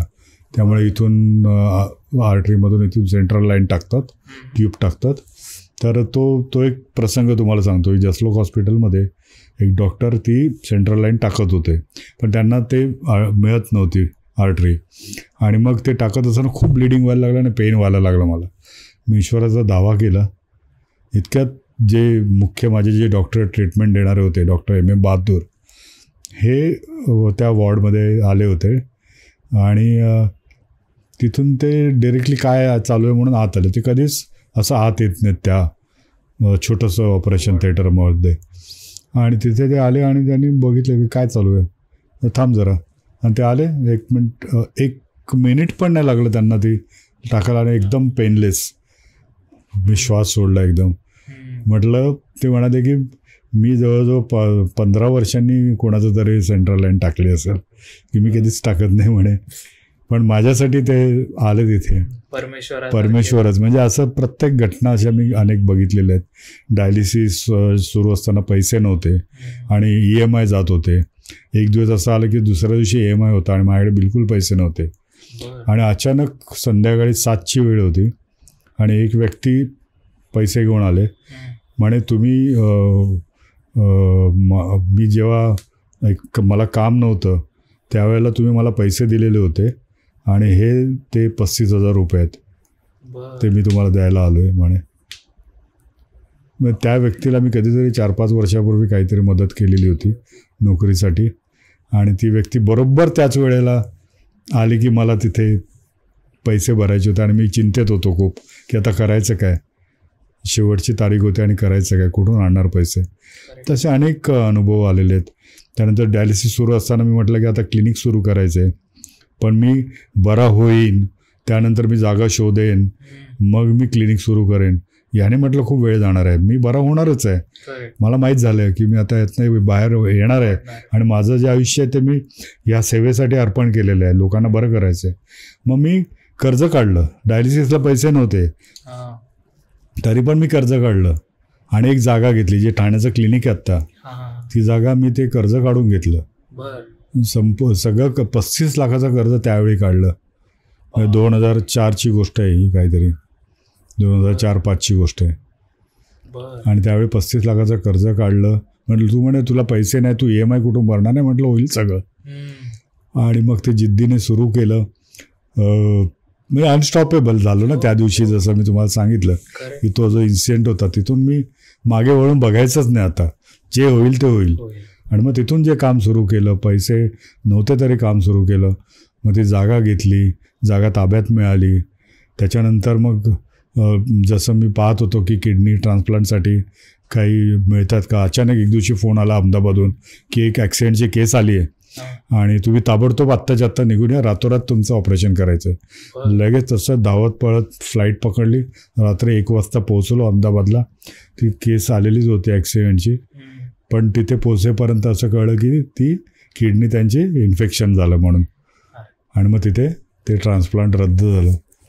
मग असंच करत असताना मग सगळ्यांचं घरी आई म्हणाली मी किडनी देते, बहीण म्हणाली मी किडनी देते. तर ते त्यांना डॉक्टरांनी सांगितलं की नाही, तुमची किडनी चालणार नाही. कारण माझी बहीणसुद्धा अपंग आहे, तर तिची किडनी चालणार नाही. पण ते सगळ्यांनी हट्ट धरला होता.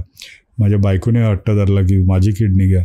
मी म्हटलं नको, मला कायम समोर असं वाटत राहील की माझ्यामुळे तुम्हाला त्रास होतोय आणि मला नको म्हणे तुम्ही नका. पण शेवटी त्यांनी खूप आग्रह धरला. मग माझ्या बायकोने किडनी दिली मला. आज त्या किडनीमुळे मी आज सगळं कार्य करू शकतो. तेव्हा तिचे आभार मानावे तेवढेच कमी आहेत. तर तिची किडनी मला मॅच झाली आणि आज मला किडनी ट्रान्सप्लांट होऊन जवळजवळ 19 वर्ष झाली आहेत. अजूनही सगळं किडनी माझी व्यवस्थित सुरू आहे आणि अखंड काम त्याच्यानंतर माझं सुरू आहे. आजही मी दिवसातले जवळजवळ 12 ते 15 तास काम करतो. रोज अनेक पेशंट्स पाहतो, त्यांना ट्रीट करतो. अक्षर झपाटल्याप्रमाणे मी अजूनही काम करतोय.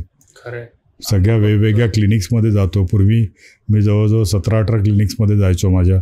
आज आपले 4 क्लिनिक्स आहेत. कोविडनंतर कमी केले आम्ही. तिकडे जातो, फॉरेनमध्ये जातो, आफ्रिकेत जातो, दुबईसारख्या देशात तिथे जातो. अखंडपणे काम करतो. हे आयुष्य जे मला मिळालं, नवीन जन्म, तो हा सगळा मी या कामासाठीच दिलेला आहे आणि हे करत राहणार आहे माझ्या शेवटपर्यंत मी काम. कारण हे मी सफरिंग बघितलं आहे. त्यामुळे मी स्वतः ज्या सफरिंगमधनं गेलो आहे, माझ्या वडील, माझी बहीण अपंग, माझे वडील आजारी, तर आम्ही घर कसं बिघडतं, एक व्यक्ती आजारी पडते त्यावेळी ते घर, ती फॅमिली, त्याच्या आजूबाजूची लोकं, त्यांचे मित्रमंडळी, नातेवाईक, सगळीकडचं वातावरण बिघडून जातं एका व्यक्तीमुळे. तर हे सफरिंग आम्ही सगळं पाहिलेलं आहे. मी स्वतः ते अनुभवलेलं आहे. मी वेगवेगळ्या हॉस्पिटल्समध्ये जाऊन मी तिथे पाहिलेलं आहे की काय हाल असतात रुग्णांचे, कसं पाहावं लागतं प्रत्येक गोष्ट.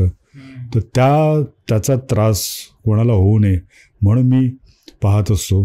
किंवा माझ्याकडे रुग्ण येतो त्यावेळी मी त्याला जाणतो पहिल्यांदा की हा बिचारा किती त्रास चाललेला आहे, ह्याच्या आजूबाजूचं वातावरण काय असेल, ह्याच्या घरातले लोक किती चिंताग्रस्त असतील. हे मी अनुभवलं म्हणून मी खूप जवळून ते समजू शकतो. तो कळवळा तो मला आहे, ते रुग्णांबद्दलची जी भावना आहे त्यांची भावना मी समजू शकतो. त्यामुळे मी लगेच कनेक्ट होतो.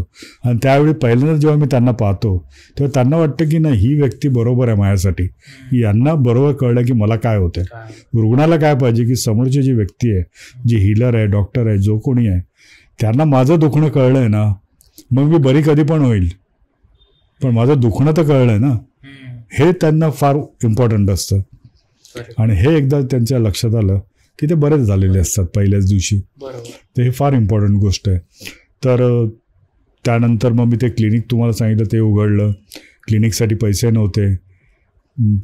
इंटिरियर करायला घेतलं होतं, इंटिरियरला पैसे नव्हते. मग मी ट्रान्सप्लांट झालं माझं. ट्रान्सप्लांट झाल्यानंतर पण मी क्लिनिकला यायला लागलो. साधारण 1-1.5 वर्ष तुम्हाला आयसोलेशनमध्ये राहायचं असतं. 2-4 लोकांमध्ये पण जायचं नसतं. पण मग क्लिनिकला येऊन बसायला लागलो 7-8 महिन्यातच, कारण पर्याय नव्हता माझ्याकडे. मग विचार केला एक दिवशी, 2006ची गोष्ट आहे, की आता करायचं काय. म्हणे तिथे क्लिनिक तर घेऊन ठेवलं आहे आणि पैसे कुठून आणायचे. मग मी विचार केला की आपण गुडघेदुखी 1984 पासून आपण ट्रीटमेंट करतोय आणि हल्ली गुडघेदुखीचे ऑपरेशन्स खूप वाढलेत. आणि आपण विदाऊट ऑपरेशन्स खूप लोकांना आपण ट्रीटमेंट केलेली आहे. मग का नाही आपण गुडघेदुखीवर आपण लक्ष द्यावं. म्हणून 2006 साली मी एक छोटीशी जाहिरात टाकली न्यूजपेपरमध्ये की गुडघेदुखी जर तुम्हाला असेल आणि तुम्हाला जर ऑपरेशनला जायचं नसेल तर तुम्ही जरूर येऊन भेटा. जर तुम्हाला जिना चढताना त्रास होतो आहे, मांडी घालता येत नाही आहे, खाली बसता येत नाही आहे, वेदना होत आहेत, सूज आहे, सांधे आखडलेत, तर जरूर तुम्ही भेटा. कारण आम्ही केलेले होते पेशंट्स. मग म्हटलं मी हे एक वेगळी सेवा आपण सुरुवात करू जे त्रासलेले लोक आहेत.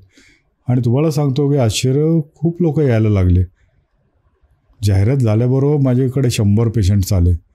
100 पेशंट्स आले. सगळ्यांना मग आम्ही ट्रीटमेंट कशी करणार, माझ्याकडे स्टाफ कमी. मग बाजूची जागा भाड्याने घेतली आणि मग आणखी स्टाफ वाढवला आणि मग सगळ्यांना तो रिझल्ट यायला लागला. गुडघेदुखीचे रुग्ण विदाऊट ऑपरेशन बरे व्हायला लागले. मग ती नंतर सगळीकडे माउथ पब्लिसिटी झाली की इथे गुडघेदुखीचे रुग्ण बरे होत आहेत. आणि मग तिथून जे काम सुरू झालं, मग पैसे आले, मग तिथलं इंटिरियर सुरू केलं, मग तिथनं काम सुरू केलं आणि काम वाढत गेलं. आणि फक्त जाहिरात करून होत नाही, तुम्हाला कामसुद्धा दाखवावं लागतं. खरं. त्यामुळे जर तुम्ही काम नाही दाखवलं तर तुम्ही टिकून नाही राहू शकत. जर आपण 40 वर्ष आपली क्लिनिक चालू आहेत, याचा अर्थ काहीतरी शक्ती आहे, काहीतरी काम आहे, काहीतरी चांगलं काम होत आहे, काहीतरी हिलिंग होत आहे, लोक बरे होत आहेत. बर्फानी दादाजी महाराज खूप मोठे सत्पुरुष होऊन गेले आणि त्यांना ट्रीटमेंट करायचा योग आला. त्यांनी खूप मोठी तपश्चर्या केलेली हिमालयामध्ये आणि भारतभर त्यांनी 1000च्या वर आश्रम उघडलेले आहेत. असे बर्फानी दादाजी महाराज. बर्फानी दादाजी महाराजांचं वय आत्ता जेव्हा गेले त्यावेळी सांगितलं जायचं की त्यांनीसुद्धा काया प्रवेश केलेला होता आणि त्यांचं वयसुद्धा 240च्या आसपास होतं. हो. आणि त्यांना पाठदुखीचा त्रास होता. आणि माझा एक शिष्य आहे जो हर्ष म्हणून दिल्लीचा, तर तो त्यांच्या आश्रमात होता कोविडच्या वेळेस. मला जाता येत नव्हतं कोविडच्या वेळेस आणि डॉक्टरांनी बाहेर जायला मना केलं होतं. तर मग त्यांना खूप पेन होतं, म्हणून मग मी त्याला तिथे व्हिडिओ कॉलवर आम्ही ट्रीटमेंट करायचो. बर्फानी दादाजी महाराजांना व्हिडिओ कॉल करायचो आणि मग मी त्याला सांगायचो की इथे आता असं कर, इथे संवान कर, इथे कपिंग कर. अशा प्रकारे दादाजींना आम्ही ट्रीटमेंट केली एक साधारणतः 10-15 दिवस आणि मग त्यांना त्या वेदनेतनं दूर केलं. हे खूप म्हणजे असं सुद्धा आपल्याला करता येऊ शकतं की डिस्टन्सने सुद्धा. त्यावेळी खूप काही आशीर्वाद बर्फानी दादाजी महाराज सगळे ओळखत असेल त्यांना, जे गगनगिरी महाराजांचे गुरुबंधू पण होते. आणि तर तो योग एक छान होता. बर्फानी दादाजी महाराजांचा एक किस्सा आहे की एकदा माझे वडील कोविडमध्ये खूप सिरियस झालेले होते आणि खूप ताप होता आणि बेडवरच होते. तर डॉक्टरांना मी फोन केला ठाण्याला ज्युपिटर हॉस्पिटलला. तर ते म्हणाले की ताबडतोब घेऊन या, घरी ठेवू नका, ॲम्ब्युलन्स बोलवा आणि घेऊन या. ॲम्ब्युलन्स बोलावली आणि मी बर्फानी दादाजींना फोन केला. दादाजी म्हणे कहीं लेके नहीं जाना इनको, वो जहाँ है वहीं रहने दो, वो ऐसे ही ठीक हो जाएंगे, मैं यहाँ बैठा हूँ, मैं ठीक कर देता हूँ. म्हटलं कसं, आम्हाला विश्वास नव्हता, कसं एवढे सिरियस झालेले कसं ठीक होणार. आणि इथं हॉस्पिटलमध्ये जायचीच वेळ आहे, विदाउट हॉस्पिटल इम्पॉसिबल आहे घरामध्ये ठेवणं. पण तोपर्यंत फोन करेपर्यंत त्यांना उचलून ॲम्ब्युलन्समध्ये बसून निघाले पण होते. म्हटलं आता ठीक आहे आता तर. आणि ते हॉस्पिटलला पोहोचले. हॉस्पिटलला गेल्यावर तिकडे इमर्जन्सीमध्ये घेतलं त्यांना. डॉक्टर्स आले सगळे, म्हटलं नाही काही नाही झालं, ठीक आहे, त्यांना घरी घेऊन जा. ओके. नॉर्मल झाले तोपर्यंत. आणि घरी घेऊन जा म्हणजे विचार करा की काय शक्ती आहे. बर्फानी दादाजी महाराजांनी तिथे बसून सांगितलं की उनको मैं ठीक कर देता हूँ, काही मत लेके जाओ, हॉस्पिटल जाने की जरूरत नाही आहे. बापरे. तर असे अनुभव सुद्धा आलेले आहेत. गगनगिरी महाराजांना सुद्धा आपले डॉक्टर राम भोसले ट्रीटमेंट करायचे, अनेकदा बोलून यायचे. तर गगनगिरी महाराजांचे शिष्य आहेत आशिष महाराज. तर आशिष महाराजांना खूप त्रास होता बॅक पेनचा, म्हणून कारण ते नेहमी त्यांना पाठीवर घेऊन जायचे गगनगिरी महाराजांना. कुठेही जायचे, गगनगिरी महाराज चालायचे नाहीत, तर ते उचलून घेऊन जायचे. मग त्यांना मी एक दिवशी ट्रीटमेंट केली आणि ते असे उठून उभे राहिले. म्हटलं उठा. उठले तर म्हणतात तुम्ही थॉटलेस होतो म्हणे. म्हणजे ही अवस्था खूप कठीण आहे की जोपर्यंत तुम्ही ट्रीटमेंट करत होता मी कम्प्लिटली थॉटलेस होतो. आणि माझ्या अंगावर बघा किती रोमांच शहार आहेत, अजूनही आहेत. सगळ्यांना सांगत सुटले. 15-20 मिनटं ते सगळ्यांना सांगत होते तिथे. मला आज कळलं की गगनगिरी महाराज डॉक्टर राम भोसलेंना का बोलावून घ्यायचे संवाद करायला. ते मला इतक्या वर्ष कळलं नव्हतं. मला असं वाटायचं की काय चाललंय. मला आज कळलं की ही विद्या काय आहे. तर ही विद्या अनेक महाराजांपासून सगळ्यांनी अनुभवलेली आहे आणि त्याचा लाभ मला वाटतं घेणं खूप आवश्यक आहे. ही अंधश्रद्धा नाही, ही श्रद्धा आहे. आणि श्रद्धापूर्वक हे जर आपण बरं होण्याच्या इच्छेने जर तुम्ही ही ट्रीटमेंट घेतली, तुम्ही नक्कीच यातनं बरे होऊ शकता व आपल्या आजूबाजूचं आपल्या सगळ्यांचं आयुष्य चांगलं होऊ शकतं. जसं आता 35 वर्षापूर्वीच्या आजी आत्ता मला परवा पुण्यामध्ये भेटल्या, गायधनी आजी. त्या मला शोधत आल्या की म्हणे मी 35 वर्षापूर्वी त्यांनी आमच्या स्टाफला फोन करून सांगितलं मी त्यांच्याकडे ट्रीटमेंट घेतली हो, त्यांनी मला बरं केलं आहे, माझ्या आयुष्यातली 35 वर्ष चांगली गेली आहेत, माझा आता खांदा दुखावला म्हणून मी त्यांना शोधते, मला त्यांनाच भेटायचं आहे. मग ते मला भेटायला आल्या पुण्यामध्ये आणि आजी भेटल्या. 82-84 काहीतरी वय आहे त्यांचं आत्ता.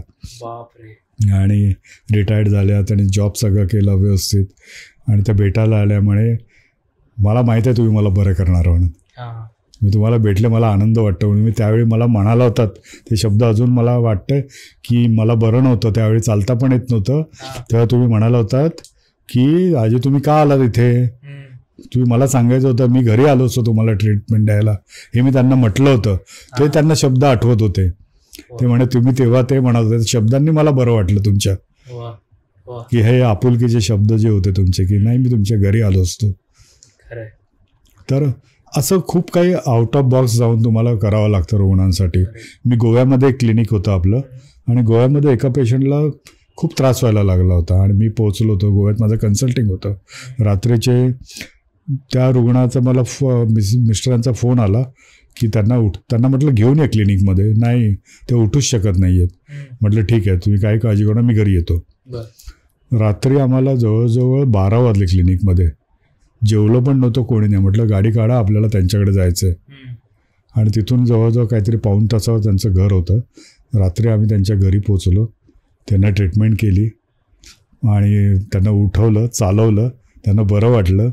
रात्रीचे 1-1:30 काहीतरी वाजला होता तेव्हा तिथे त्यांच्या घरी. आणि मग तिथून आमचा स्टाफ सगळा निघाला, आता जेवण शोधूया. पण म्हणजे हे तुम्हाला करावं लागतं. आपल्याला रुग्णांसाठी जे काय करायचं, म्हणजे रुग्णप्रथम ही भावना, रुग्णाप्रती करुणा, आणि ही अतिशय इम्पॉर्टंट आहे. तर हे आमचं तत्व आहे. आध्यात्मिक बैठकच आपल्याकडे शिकवली जाते. खरं. जसं राम भोसलेंना त्या यांनी सांगितलं अतिथी देवो भव, तसंच तुमच्याही तसंच आहे. एकम म्हणजे सगळं काय एक आहे या जगामध्ये. तुम्ही मी काही वेगळं नाही, सगळ्यामध्ये तोच अंश आहे.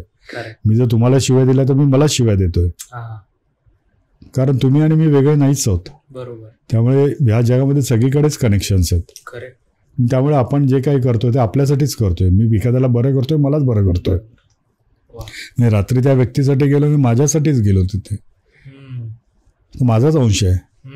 आणि हे जेव्हा आपण जाणतो, जेव्हा जसं की सर्व काही आमची भावंड आहेत, आणि प्रत्येक घर हे माझं घर आहे, विश्वची हे माझे घर, म्हणजे जसं ज्ञानेश्वराने पसायदानामध्ये म्हटलंय. आणि किती त्यावेळी म्हणून विश्व, आज आपल्याला विश्व किती जवळ आलंय. आणि आता विश्वात्मके देव हेणे वाग्यज्ञे तोषावे, तोषोने मज द्यावे पसायदाने, जे जो खळांची व्यंकटी सांडो त्या सत्कर्मी रथ.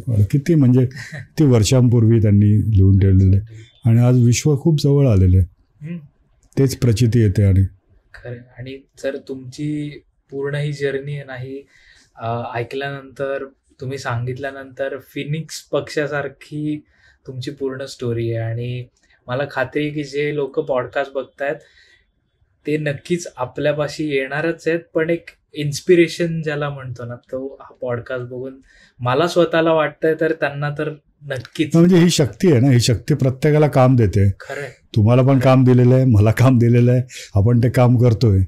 आज तुम्ही काम करताय, पॉडकास्टच्या माध्यमातून तुम्ही लोकांपुढे हे सगळं आणताय. आज आध्यात्मिक पॉडकास्ट खूप इम्पॉर्टंट आहे. तुमच्यासारखी एक तरुण व्यक्ती एक आध्यात्मिक पॉडकास्ट घेऊन येते, स्पिरिच्युअलिटी काय हे लोकांना कळतं आहे, किती महत्त्वाचं आहे, खूप महत्त्वाची ही गोष्ट आहे. तसं तुम्हाला काम मिळालं, तसं मला एक काम दिलेलं आहे. ते काम आपण प्रामाणिकपणे करावं, एवढंच आहे, बाकी काही नाही यामध्ये. म्हणजे खूप काही मी मोठं काम करतो असं नाही. जे प्रत्येकाला काही ना काही काम दिलेलं आहे या जगामध्ये, तर प्रत्येकजण आपलं आपापलं काम करतोय. तुम्ही एवढं सुंदर पूर्ण, आपण काय म्हणतात, आजचं जेवढं काही आपण बोललोय, तर तुम्ही खरंच एवढं सुंदर सगळं सांगितलंय. खरं तर मला हा शेवटचा प्रश्न विचारायला असं म्हणजे काय म्हणतात भरून आल्यासारखं होतं, बट पॉडकास्ट आहे म्हणून मी हा जस्ट विचारतोय. नाही तर खरंच तुम्ही एवढं सुंदर सगळं सांगितलंय की समजा कोणाला, आता पॉडकास्ट बघून आपण डिस्क्रिप्शनमध्ये नंबर्स तर देतोच, म्हणजे तुमच्या प्रत्येक क्लिनिकचा नंबर असेल, पण जर कुठलाही पेशंट तुमच्यापाशी आला त्यांची व्याधी घेऊन, तर मग तुमची प्रोसेस काय असते सगळ्या पूर्ण ट्रीटमेंटची, किंवा काय कसं कसं तुम्ही डायग्नोज करता? सगळ्यात इम्पॉर्टंट डायग्नोसिस आहे. डायग्नोसिस नसेल, निदान नसेल, तर ट्रीटमेंटला काही अर्थ नाही आहे. मग तो एक फ्लूक आहे, फ्लूकमध्ये बरं वाटलं. त्यामुळे डायग्नोसिस करण्यासाठी आम्ही खूप वेळ घेतो. आम्ही प्रॉपर असेसमेंट करतो. आपल्या क्लिनिक्समध्ये फिजिओथेरपिस्ट असतात, आपल्या क्लिनिकमध्ये आयुर्वेदिक फिजिशियन्स असतात, हे 2 डॉक्टर तर असतातच. आणि प्लस आपल्याकडे वेगवेगळे थेरपिस्ट मेल आणि फिमेल असतात जे ट्रीटमेंट देत असतात. तर पहिल्यांदा आल्यानंतर आयुर्वेदिक डॉक्टर तुमची कंप्लीट हिस्ट्री घेतो, पास्ट हिस्ट्री, प्रेझेंट हिस्ट्री, तुमच्या कंप्लेंट्स लिहून घेतो, तुमचे रिपोर्ट्स पाहिले जातात, रिपोर्ट्स नसतील तर नवीन करून घेतले जातात, सगळ्या जे काय मॉडर्न मेडिसिनमध्ये सांगितलं आहे. नंतर फिजिओथेरपिस्ट तुमचे सगळे म्हणजे रुग्णांचे सगळे व्हिडिओज घेणं, फोटोज घेणं, चालता येतं आहे की नाही, चढता येतं आहे की नाही, वेगवेगळे पेन ॲसेसमेंट, मस्क्युलर ॲसेसमेंट, कुठले मसल्स वीक आहे काय आहे, सगळ्याचं पाहणी केली जाते आणि मग त्याची नोंद होते. याला थोडासा वेळ लागतो, पण आम्ही पहिल्या दिवशी त्याला वेळ देतो. साधारण तास, 1.5 तास, 2 ताससुद्धा लागू शकतात.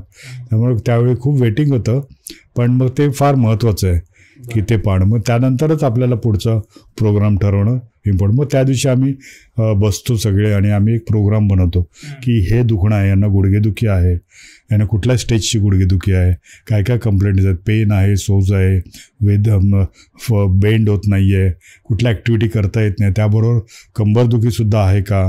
आणि कंबरदुखी आणि गुडघेदुखी याचा खूप संबंध आहे. फक्त गुडघ्यांना ट्रीटमेंट देऊन आपल्याला बरं नाही होत आहेत. त्यामुळे कंबर, स्पाईन हा फार इम्पॉर्टंट आहे. कुठलीही ट्रीटमेंट स्पाईनला आम्ही कुठलाही आजार असेल तर आम्ही स्पाईनला पहिल्यांदा ट्रीटमेंट करतो. त्यामुळे स्पाईन आणि गुडघे ह्याचे ट्रीटमेंट होते. स्पाईनचे आजारसुद्धा आपल्याकडे ट्रीट केले जातात, त्याचं असेसमेंट होतं, एक्सरेज काढले नसतील तर ते काढले जातात आणि त्याप्रमाणे एक दिशा ठरवली जाते की कुठल्या कुठल्या उपचार पद्धती वापरायच्या. आणि मग त्याचं एक कॉम्बिनेशन म्हणून आम्ही सांगतो की इतके दिवस तुम्हाला ट्रीटमेंटला यावं लागेल. आणि मग कधी कोणाला 15 दिवसापासून ते 6 महिन्यांपर्यंत ट्रीटमेंटचा कालावधी असतो. त्यात कधी आठवड्यातून 2दा 1दा असं बोलवलं जातं आणि मग या वेगवेगळ्या ट्रीटमेंट्स केल्या जातात आणि मग त्याचं ॲसेसमेंट करत आम्ही जातो पुढे की कशा प्रकारे त्याची इम्प्रूव्हमेंट होते. तर हे असं काम सुरू असतं आणि त्याचा फायदा आपल्या सगळ्या रुग्णांना खूप छानपैकी होतो. आणि सगळा स्टाफ आमच्याकडे जो आहे तो सगळा खूप वर्ष माझ्याकडे काम करणार आहे. म्हणजे माझ्याकडे सगळ्यात जास्त वर्ष काम करणारी व्यक्ती 35 वर्ष माझ्याबरोबर आहे. काही 25 वर्ष काम करणारे आहेत, काही 15 वर्ष, 10-15 वर्ष काम करणारे तर अनेक लोक आपल्याकडे आहेत की ज्यांना बरोबर माहीत आहे की मला काय पाहिजे, की आम्हाला कशा पद्धतीची ट्रीटमेंट आपल्याला रुग्णांना द्यायची आहे. त्या प्रकारे ते ट्रीटमेंट होते. आता सध्या हे 4 सेंटर्स आहेत. मुंबईत दादर शिवाजी पार्क, बोरिवली इथे आहे स्टेशनजवळ वेस्टला, ठाणे इथे वेस्टला आहे 3 पेट्रोल पंपाशी, आणि एक आहे आपलं पुणे कर्वे रोड इथे. या 4 सेंटर्समध्ये आणि व्हिजिटिंग मी करत असतो. टांझानिया देशामध्ये, दुबई या देशामध्ये मी जात असतो. तर अशा प्रकारे हे काम सुरू आहे. आणि आत्ता हे जर काम वाढवायचं असेल तर अनेक लोक तयार व्हायला पाहिजेत. जे संवाद क्लासेसच्या माध्यमातून आता आम्ही सुरू केलेलं आहे, त्याद्वारे अनेकांना शिक्षण देऊन मॅक्झिमम लोक त्याचा फायदा घेऊ शकतात. यासाठी आता ते शिक्षण आता आम्ही एक रामनवमीला आत्ता ते सुरू केलेलं आहे. त्याचं इंट्रोडक्शन झालेलं आहे आणि मे महिन्यात त्याचा आता क्लासेस सुरू होतील. तर ज्यांना कोणाला ॲडमिशन्स घ्यायचे ते येऊ शकतात. अगदी फ्री किंवा नाममात्र दरामध्ये हे क्लासेस असणार आहे. कारण उद्देश आहे सगळ्यांनी शिकावं आणि मॅक्झिमम लोकांपर्यंत हे नॉलेज पोहोचवावं. त्यासाठी हे ज्ञान देण्याचं कार्य आहे सगळ्यात मोठं जे काम आहे ते आत्ता आपण सुरू केलेलं आहे. जे कोविडमध्ये सुरू झालं, मध्ये काही कारणामुळे ते होत नव्हतं, पण आत्ता परत उद्या रामनवमीच्या निमित्ताने हे आता परत सुरू झालेलं आहे. आणि मी जाता एवढंच म्हणेन की अस्तोमा सद्गमय तमसोमा ज्योतिर्गमय मृत्युर्माम अमृतम गमय ओम शांती शांती शांती. म्हणजे अस्तोमा सद्गमय म्हणजे हे जरी या एका वाक्याचा, या ओळीचा जरी अर्थ आपल्याला कळला तरी आपलं आयुष्य खूप सुखकर होऊ शकतं. अस्तोमा सद्गमय म्हणजे मला सत्याचा मार्ग दाखव, असत्यातून सत्याचा मार्ग दाखव. तर काय असत्य आणि काय सत्य याचं जर नॉलेज आपल्याला मिळालं तर आपल्याला खूप काही आपलं आयुष्य सोप्या होतील. आपल्या आजूबाजूचं जग सोपं होऊन जाईल, सुखी होऊन जाईल. करेक्ट. तर सर, थँक्यू सो मच. तुम्ही आमच्या पॉडकास्टवर आलात, एवढा वेळ दिलात आणि आपण एवढ्या मस्त गप्पा मारल्या. आय एम शुअर त्या सगळ्यांना आवडल्या असतील आणि लोक नक्कीच पार्ट 3 सुद्धा आता आपल्याला म्हणजे विचारणार आहेत आणि आय एम शुअर आपण तो घेऊन येऊयात. आता मी लोकांना रिक्वेस्ट करेन की तुम्ही सांगा तुम्हाला सरांकडून काय काय गोष्टी ऐकायला आवडतील. आणि मला अजून एक सांगायला आवडेल की सरांचे जे हँडल्स आहेत म्हणजे यूट्यूब चॅनल, इंस्टाग्राम हँडल हे डिस्क्रिप्शनमध्ये दिलेलं आहे. सरांचे क्लिनिक्सचे कॉन्टॅक्ट्स हे पण डिस्क्रिप्शनमध्ये तुम्हाला मिळतील. सो त्यावर जा, त्यावर कॉल करा आणि नक्कीच तुमच्या ज्या काही प्रॉब्लेम्स असतील, व्याधी असतील ते सर नक्कीच हँडल करतील, सर आणि सरांची टीम. तर सर, जाता जाता तुम्हाला काही सांगावं असं वाटेल? हो, नक्कीच. म्हणजे आज तुम्ही या पॉडकास्टमध्ये मला आमंत्रण दिलं आणि खूप छान गप्पा झाल्या. म्हणजे बऱ्याच गोष्टी माझ्याकडून तुम्ही काढून घेतल्या आणि मलासुद्धा खूप बोलायला आवडलं. या स्पिरिच्युअल गप्पा, या आध्यात्मिक गप्पा ज्या आपण केल्या आणि जे एक्सपिरियन्सेस मला डॉक्टर राम भोसलेबद्दलचे जे शेअर करायला मिळाले इथे, त्याबद्दल खरोखर मी तुमचा खूप काही आभारी आहे. Thank you very much. थँक्यू. आणि लोकांना मला हेही सांगायचं आहे की डॉक्टर राम भोसले यांचं सिद्धहस्त हे जे पुस्तक आहे याची सुद्धा लिंक आणि तुम्हाला जर ते ऑर्डर करायचं असेल, अजून डॉक्टरांबद्दल तुम्हाला वाचायचं असेल तर त्याची लिंक आणि त्याचा कॉन्टॅक्ट हा पण सुद्धा डिस्क्रिप्शनमध्ये दिलेला आहे. सो त्यावर जाऊन तुम्ही ऑर्डर करू शकता किंवा कॉल करून तुम्ही तुमचं बुक ऑर्डर करू शकता. आणि सर, जाता जाता आपलं स्वीट टॉकचं रिच्युअल आहे की आपण फिस्ट बंपने पॉडकास्ट एंड करतो आणि श्री स्वामी समर्थ म्हणतो. त्यामुळे आजचा पॉडकास्ट आपण एंड करूयात. श्री स्वामी समर्थ. श्री स्वामी समर्थ. धन्यवाद.